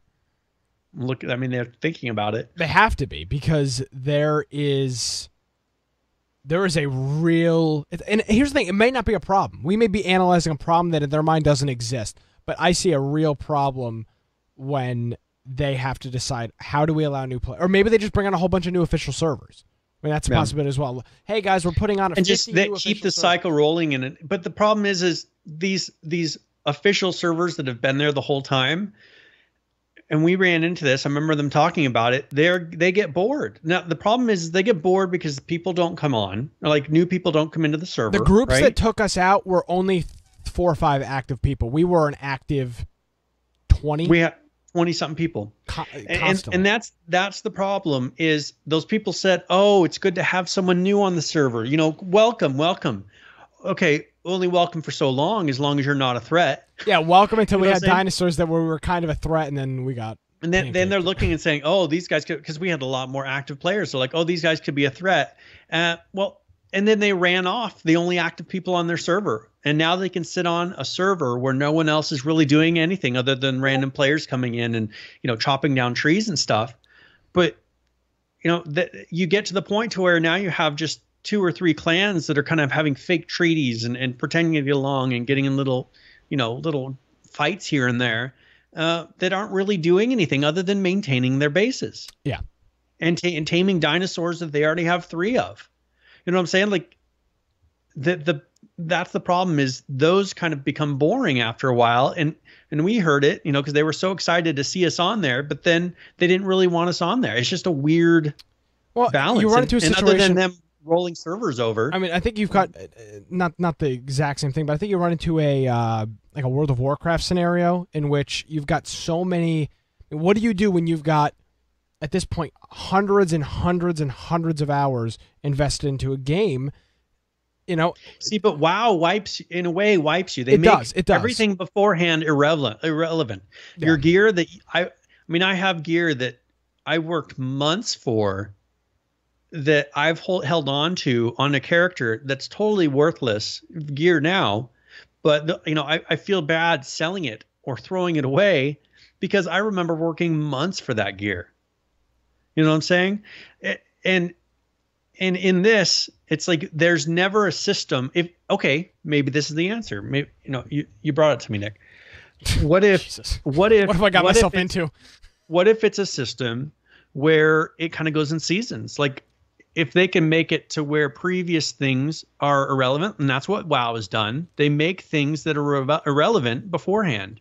That whether the old leveling system, if you don't play for a while, all your stuff is so low level or it's out of date or there's something that changes they'd have to figure out how to do it. But that's what WoW does. They make it to where you now have to get to level 90. You now have to get to this. And if you're level 80, everything is worthless and all your gear kind of resets. So like the top level, whatever at level 90 is weak at level 91 of a low level item. Of a 91, like green. They can't do that now. It's too late to implement something like that. I just don't know how they could do that, but they have to figure out how they're going to do that to make it to where all this that everybody's worked for then becomes not really that important to where they give them something new to go to. Or they come up with some really kick-ass like advantage if you played X amount of hours on the server that they give you or something like that.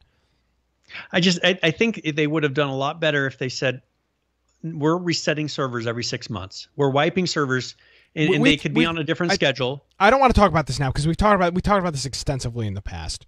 I think that would have been their answer, and it's too late now. Yeah, it is too late now. It's shoulda, coulda, woulda. It's just too late with that. There is going to be a problem. So, at some point, there has to be. There is no way there's not. There's no way there is not a problem. And I firmly believe this is 100% because they did not know how popular this game would be.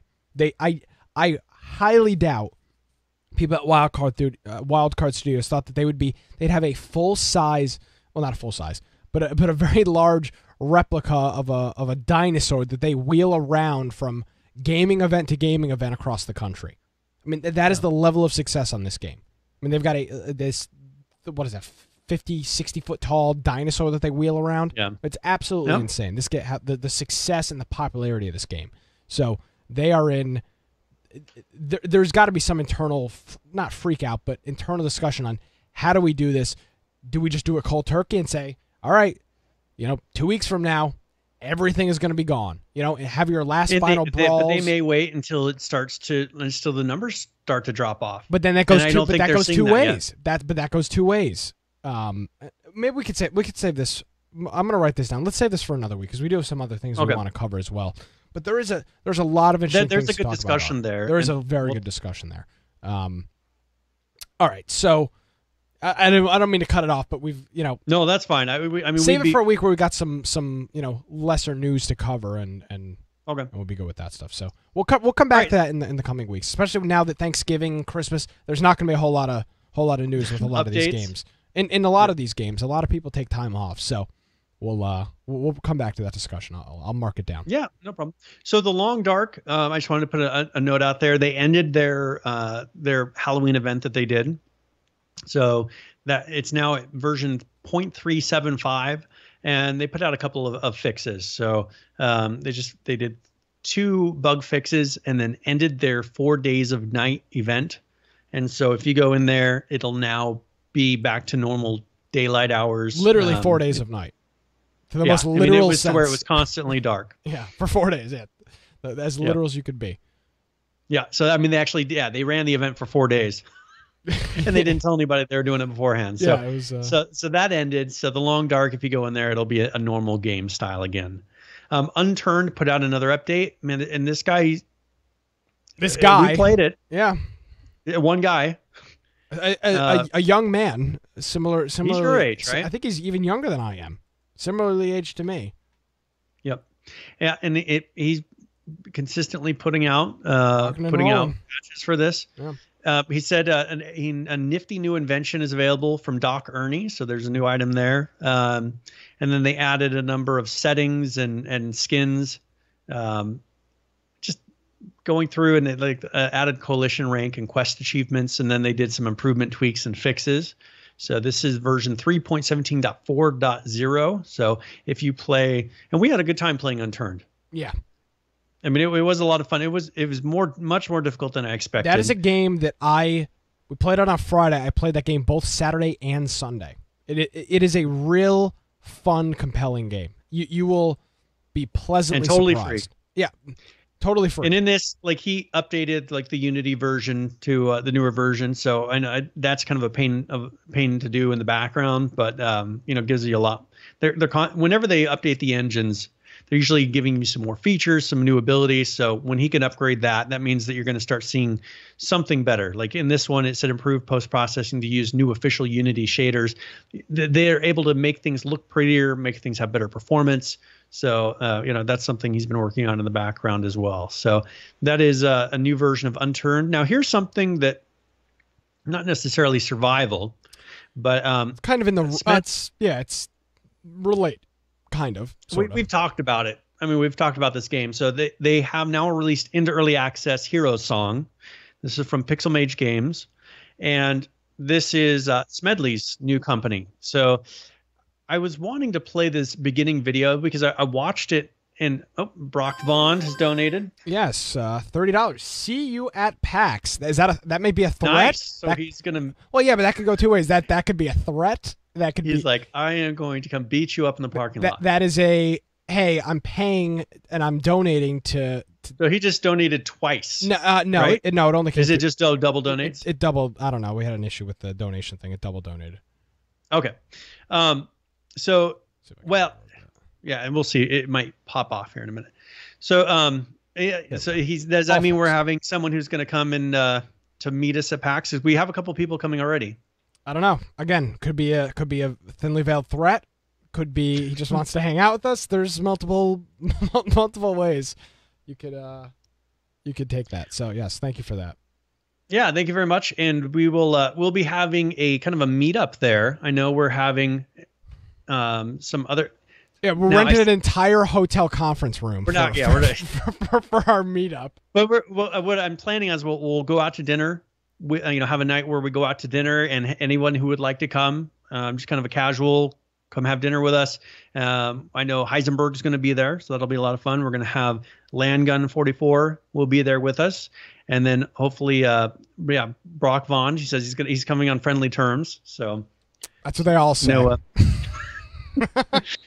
Yeah. And so if you want to come have dinner and you're not interested in going to PAX itself, if you are going to be at PAX, let us know, and you have an actual entry ticket into PAX, let us know, because then, we can go and walk around some of the area together. So go talk to Brian's some of the really developers. looking forward to Brian and I are really looking forward to hanging out and meeting people from from the show.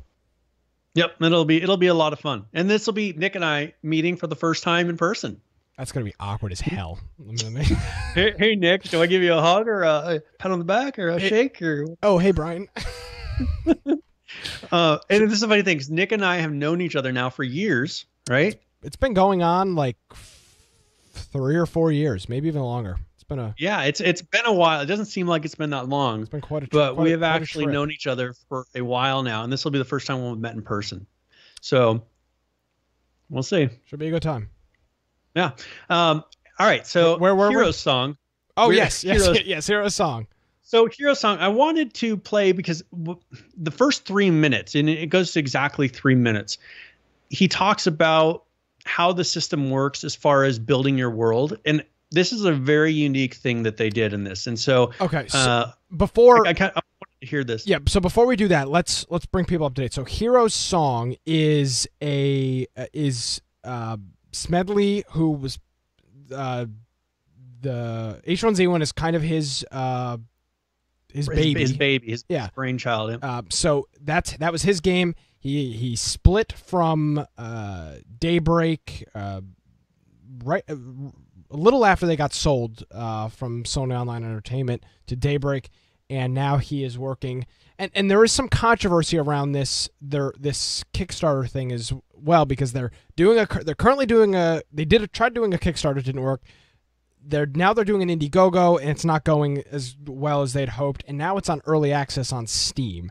So it's not as doesn't look all as it may on the outside. So we've got this. Well, and here was part of the issue is people were complaining that there's no quest yet. Okay. So that's one thing that frustrates me is when these people release in early access and they don't have some of that core gameplay. Do you have a link to that video? Yes. And I thought I didn't link. You did not. Okay, I will. I thought I put it in that. Yeah. So essentially, the Hero Song, what they're I'll get the YouTube link and I'll put it right below it. So they're doing a procedural generation of the world, and they've actually scooped up a few people from Daybreak to a number of the developers from Daybreak to work on stuff with this. So they are actively developing this game, and as I said, there is some controversy because this is supposed to be a Kickstarter game, and it is now morphed multiple times into. And looking at the Steam reviews, people were not so happy that hey, I've already paid for something like this. What's up with that? So there's definitely some controversy about that. So what are we watching, Brian, here? The first 3 minutes of this video? Yeah, exactly up to 3 minutes, because after that they go into like gameplay video. But this is the explanation of how a game starts and how what the settings that you do in the beginning actually change. All right, here we go.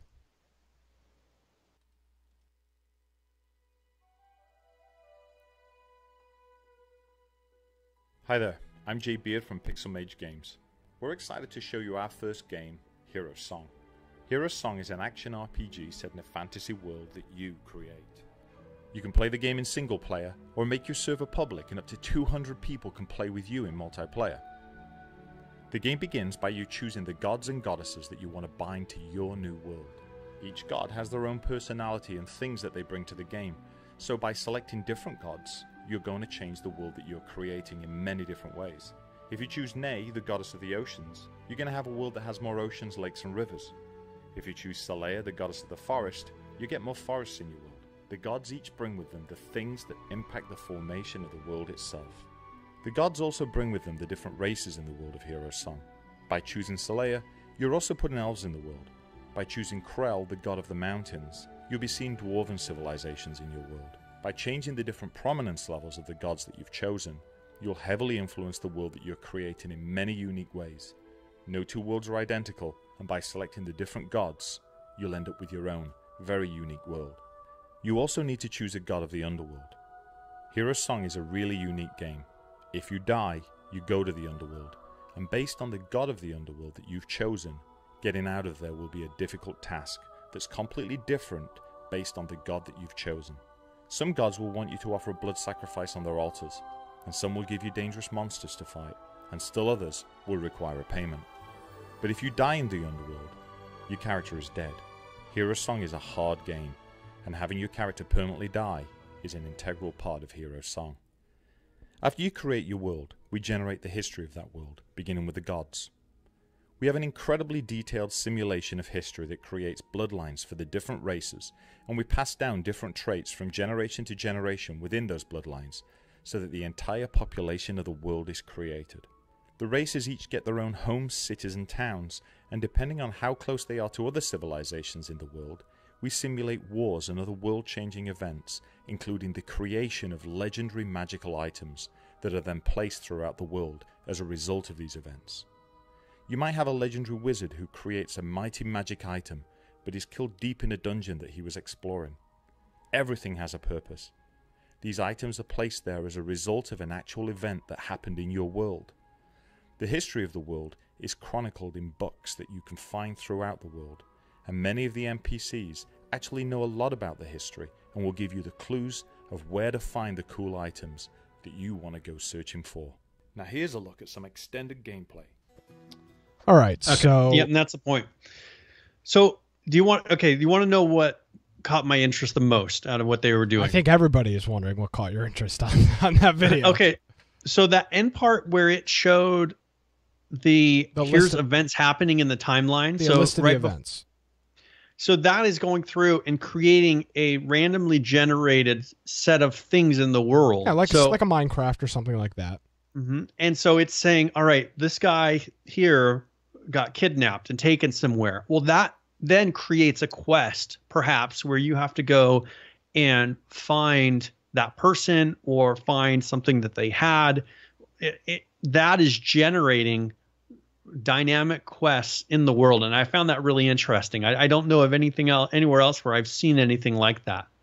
Like they're creating the whole history and generating it randomly at that moment.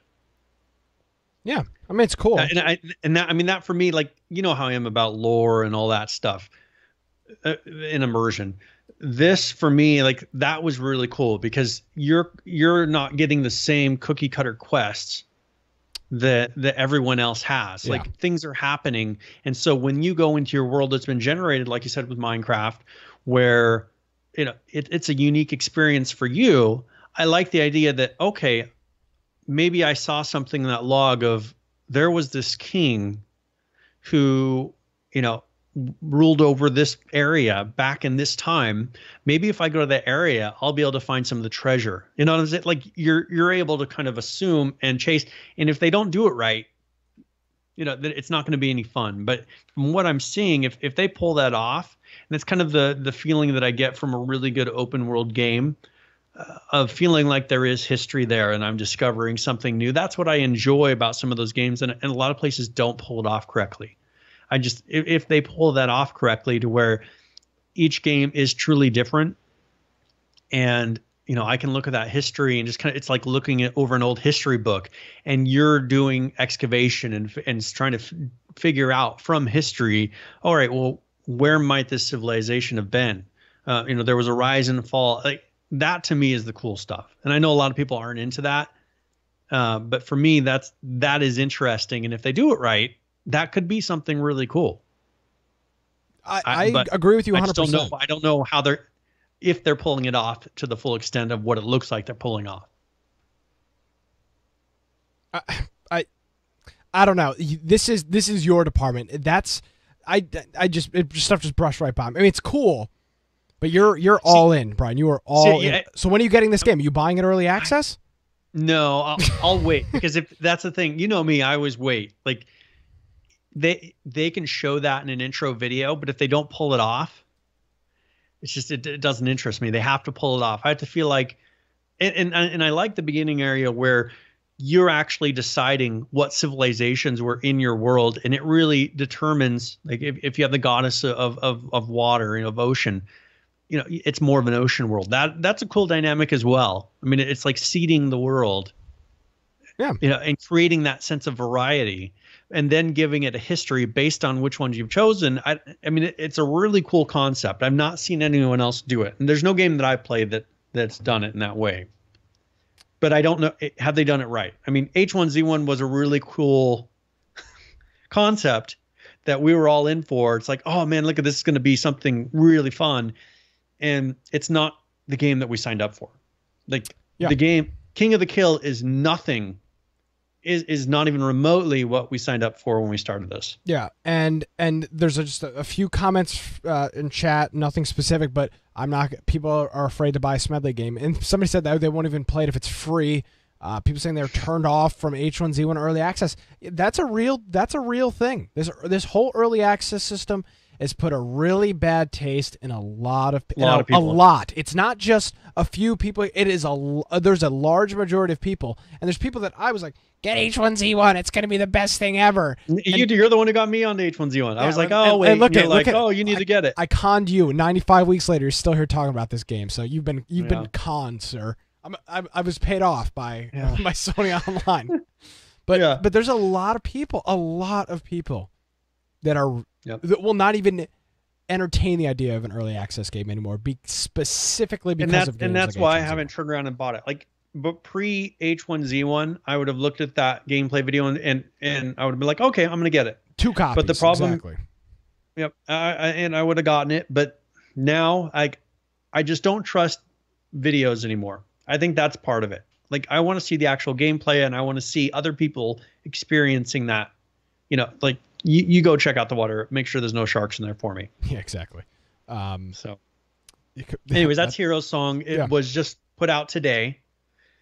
Now you had linked a Reddit post on this of someone talking about I just kind of linked this, just kind of a few things. So first of all, if you're interested in Hero's Song, you can go to their subreddit. It's reddit.com/r/heroes with an S song, a double S. It looks weird. They should have done something different, but Heroes Song is their subreddit. It's not super active, but I mean, it just was released today. No, so. well, the subreddit's been out a couple of days, but they're starting to pick up stuff on that now. So if you're interested in the game and want to take part in that stuff, you can head on over to that subreddit, and there'll of course be a link in the show notes, infectionpodcast.com, for all that stuff as well. So of course, as always, we wish Smedley the good luck with this project.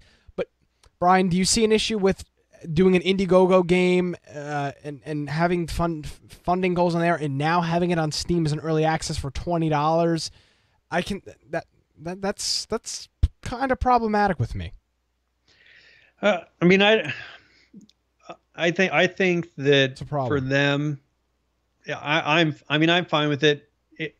I don't know why they pulled it originally. I mean, I just think it came down to video, that not having the hype and not having enough content to really show to where they weren't wanting to have that reputation of not even be able to hit their goal. I think they knew immediately in the first day that they weren't going to hit their goal. I believe their Indiegogo goal is something like $600,000. It's I mean, it's quite. It was they were nowhere near. If I'm sure they were doing projections of, even if we maintain first day funding for the whole amount of time, we wouldn't have hit our goal. Yeah. And they knew that immediately. So I'm glad that they didn't just let it sit there and taper off and not, and just be an embarrassment. But that this is the thing of, now they've waited this long. Not having quests in there, that to me, not even demo quests, like not even a few. I mean, I just would have waited. So hold on, before we transition, then let's talk about this. So this game is on Steam, and so there's 23 reviews on it already, and it's already mixed. 60% of the 23 reviews are positive, so 40% are negative, and the negative reviews, Brian, hit that exactly on the head. There is nothing to do in this game right now. It's similar to... It just generates a world, and then what? It's similar to that other game I bought. Yeah, We Happy Few. We Happy Few. What do you got, like 15 minutes of intro? Yeah, and that's the whole game at this point. Like, create quests. Create something for me to do, and that will maintain my interest. I'm not trying to rub this in or do anything, but I have a feeling that game is going to flop hard. Because it's been out since E3. It's been out, and they haven't put down any patches in the last month or two. Anything? Yeah, that's. I mean, that's the thing is, you have such a cool concept, but the thing is, that whole game relies on story. Relies on that? Who showed that progression? Game? Was that did EA show that, or was that Sony? It was a big publisher. I thought it was Sony. I think it was Sony as well. Sony indie game. But that's the big thing. There's a lot of people that are, 13%, 40% of the people that left reviews on this game are saying the exact same thing that you're talking of. There's no official servers planned for this game at all. All servers must be hosted by players.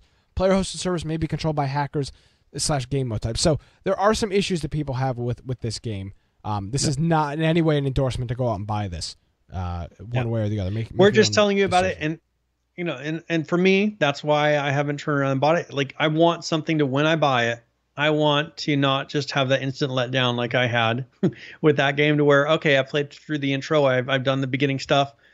All right, now what do I run around? Do I make up my own stuff? I mean, that kills that initial hype for me. I agree. That kills that thrill of having the game. And so that's why I'd rather wait a little while, because like with We Happy Few, I had so much interest just from that beginning video part I like that whole storyline. I like that thought, but then there's nothing delivered. Exactly. So we'll see. I mean, I think they should have maybe even waited 4 more months if that's what it took to get out Quest. I agree 100%. So that's Hero Song. Links in the show notes. Infectionpodcast.com. All the information will be there.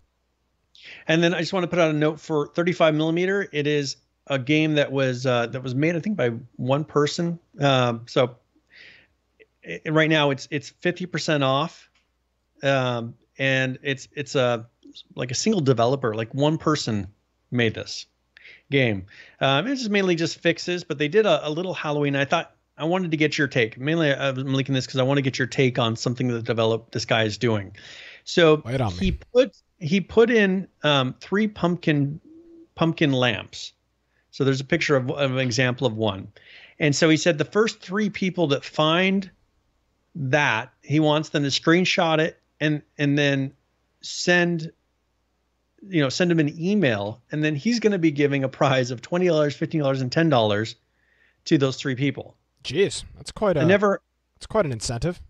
Yeah, I'm not really seeing a developer do this to where, I put this in the game. If the first 3 people to find it, I'll give you some money. It pretty much pays for the game plus some. Kind of. I mean, it was just interesting. Not really a huge amount of things in the patch, but that caught my interest. He released it in May of this year, so it hasn't been out that long. Looking number wise, there is currently 1 person playing right now. The 24-hour peak is 22. Yeah, so I mean, it's not a huge game. There's 50,000 people that own it. Yeah. The week peak is 33. So there is a possibility that, when did this patch come out? It's been out a couple days. It's probably already been found. Yes. This was last week. Oh, I don't know. I mean, he hasn't said anything. I just thought it was kind of funny. Yeah. He's giving out cash prizes to the first 3 people that find something in game. It's interesting. Big developers aren't doing this. Yeah. And this guy, he's got what you said, 11 peak, and he's giving out cash prizes. Yeah, exactly. So hey, each their own. Yeah, it's just I thought I'd mention it because that was kind of a unique thing. Fallout 4 put out an update this week, so it's mainly a number of fixes. This is 1.8, and so they have a list of bug fixes for that. So if you're playing Fallout 4, mainly it's crash fixes. Just little changes like Sentry Bot firing dual Gatling lasers will no longer cause the audio to cut out. Little fixes like that. But they did put out a patch for Fallout 4, which they're done with content updates, right? They're not putting out any more anything else in as far as DLCs or anything like that. So Fallout 4, do you think 2 years before they start hinting at another one? Or oh God, 2 years. I mean, we could be looking at 4 years before they. I mean, but before they start hinting at one.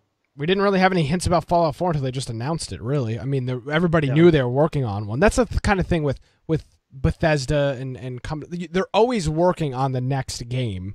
It's just when I'm just wondering at what point are they going to start hinting to where's it going to be? 2 to 3 years. You always hear those people. 4 years. Boston was kind of leaked a little early on. They leaked that it was going to be somewhere around the Boston area. 3-4 years. Who knows? Yeah. So this is going to be a while. I still haven't played this game. That's a real problem. I still have 4 hours played, which is a problem for a Fallout game. I played some, and I didn't enjoy as much of how they did this game. This is a great game to play on the airplane to PAX. That's true. I could just throw it on a laptop. There you go. And just play it the whole time. Triple your play time. In my 2 hours of waiting I think I'm going to be in an airport for 2 hours. That's a lot of fun. All right. Yeah. So, anyways, all right. Fallout 4 put out a small update. Oh, I put and then Hero Song. I don't know why I put that there. Anyway, so let's go ahead and announce the next game giveaway. Let me reset first, just so that anybody who may have entered afterwards. All right, the raffle is reset, and then I'm giving out a copy of Titanfall 2. Oh my God! Yes, and now this is an Origin game, and this was given to me by Green Man. He actually gave me 2 copies, and I was actually talking about this when you stepped away for a little bit. Wow. I'm not sure if I should give away over 2 weeks. Give away the other copy. He said I could keep one. No, give them away over 2 weeks if you're not going to use one. Okay, that's the thing is I didn't play the first one, so I was just like, well, I don't know if I'll play it. Give it away over 2 weeks. Definitely. This is a real deal. Deal giveaway. I'll give away one today, one next week. This week, and then next week we'll give away another copy of Titanfall 2. And this is Green Man Cartoons. If you haven't checked it out, he does some really funny cartoons. He's got a YouTube channel. Actually, I'll throw a link to this YouTube channel inside. Gadlaw says that's actually a new game of note. Like saying most of our games we give away are not new games. Yeah. Whatever. So, geez. anyways, Green Man, he gave me two license keys, and this will be for That's Origin, fantastic. so it's not a Steam code. So that's Green Man. Yes, thank you, Green Man. We appreciate that. And on that note, I don't know if he's listening live right now, I but think yeah, he was did. in the chat earlier. But on that note, we will transition into, you know what's nothing better than free games except for current players. And here we go. Currently playing H1Z1. This is Just Survive and King of the Kill combined. 16,453. The 24-hour peak, 23,616. And the 70 peak, 30,932. Still struggling numbers with H1Z1. Rebounded. This is Just Survive. Rebounded a little bit from last week. Almost 1,500 people playing it right now. 1,492. That was around 1,200 last week. 24-hour peak for that, 2,054, and the 70 peak, abysmal, 2,493. Really poor numbers with Just Survive. But when they don't do updates, that's the result. Moving on to King of the Kill, which has been up to date, and a lot of people are still playing it. Currently playing it right now, 16,190. The 24-hour peak hasn't updated yet because that's who's playing it right now. 15,242, and the 70 peak, 28,458. Moving over to Ark. This is Survival Evolved. Currently playing that 25,077. The 24-hour peak, 38,720, and the 7-day, 52,959. Crazy numbers there with Ark. Unturned, a lot of people playing this game as well. Currently playing that 13,611. 26,687 is the 24-hour peak, and just shy of 50,000 for the 7-day peak here, which is almost as close to Ark, and it's crazy because this game is free to play. 46,273, and wrapping it up with Miscreated, Brian. They're still above 1,000. Currently playing that 1,010, the 25 peak 1,429, and the 7-day peak 2,130. So that's like 10 times their current players is like 10 times what it was. I remember when, for example, I make those images in Photoshop. So when they're formatted like this for a 5 numbers, 5 characters, and then Miscreated used to be like 42, and it would just totally mess up my entire format of everything. I have to shift all the text over. So there was some stuff going on there, but yeah, strong numbers with Miscreated, and we were totally wrong about H1Z1. I think we said it was going to dip below 1,000, and it's ticking back. Maybe it was just a bad week. Steam may have been down or something going on, but it seems to be ticking back up. So that's what's going on. Very good. All right. So tip of the week. This is where we go through and second favorite yes. This is where you can go to the bathroom or get a drink or whatever you need to do. So all the fans, of course, just get up and leave. Tip of the week's where we go through, and either it's a survival tip, might be on a specific game, and this week I'm actually doing an Ark tip. So this is tip of the week.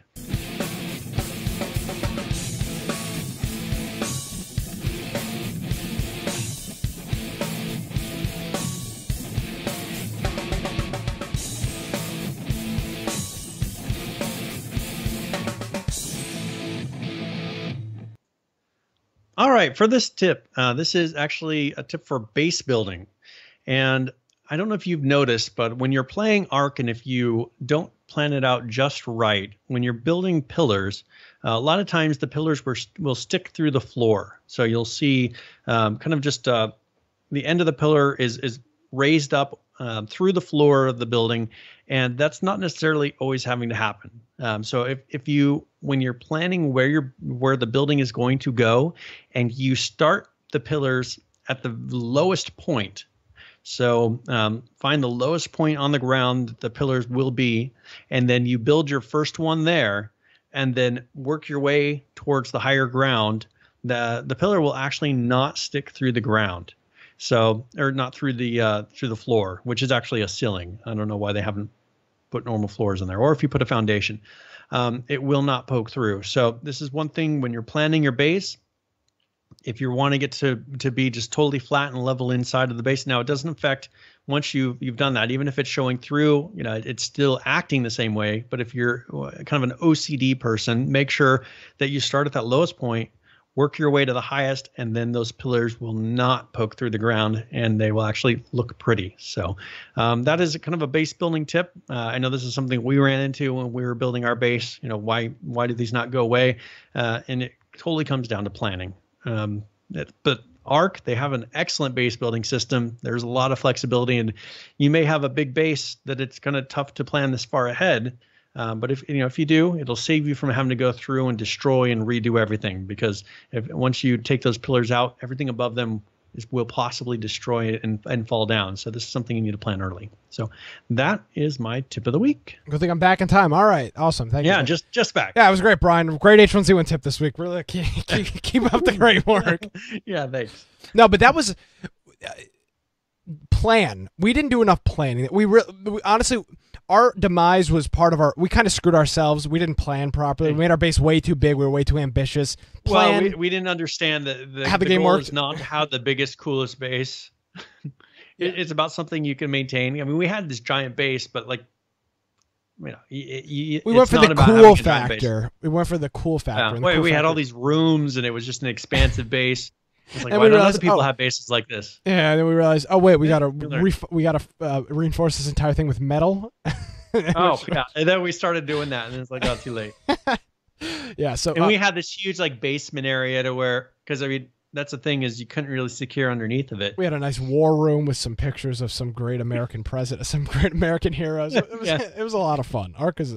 We did have a lot of fun. I mean, even though we got destroyed. Oh, it was a lot of fun. That is some of the best moments in gaming I've had in years, was playing Ark.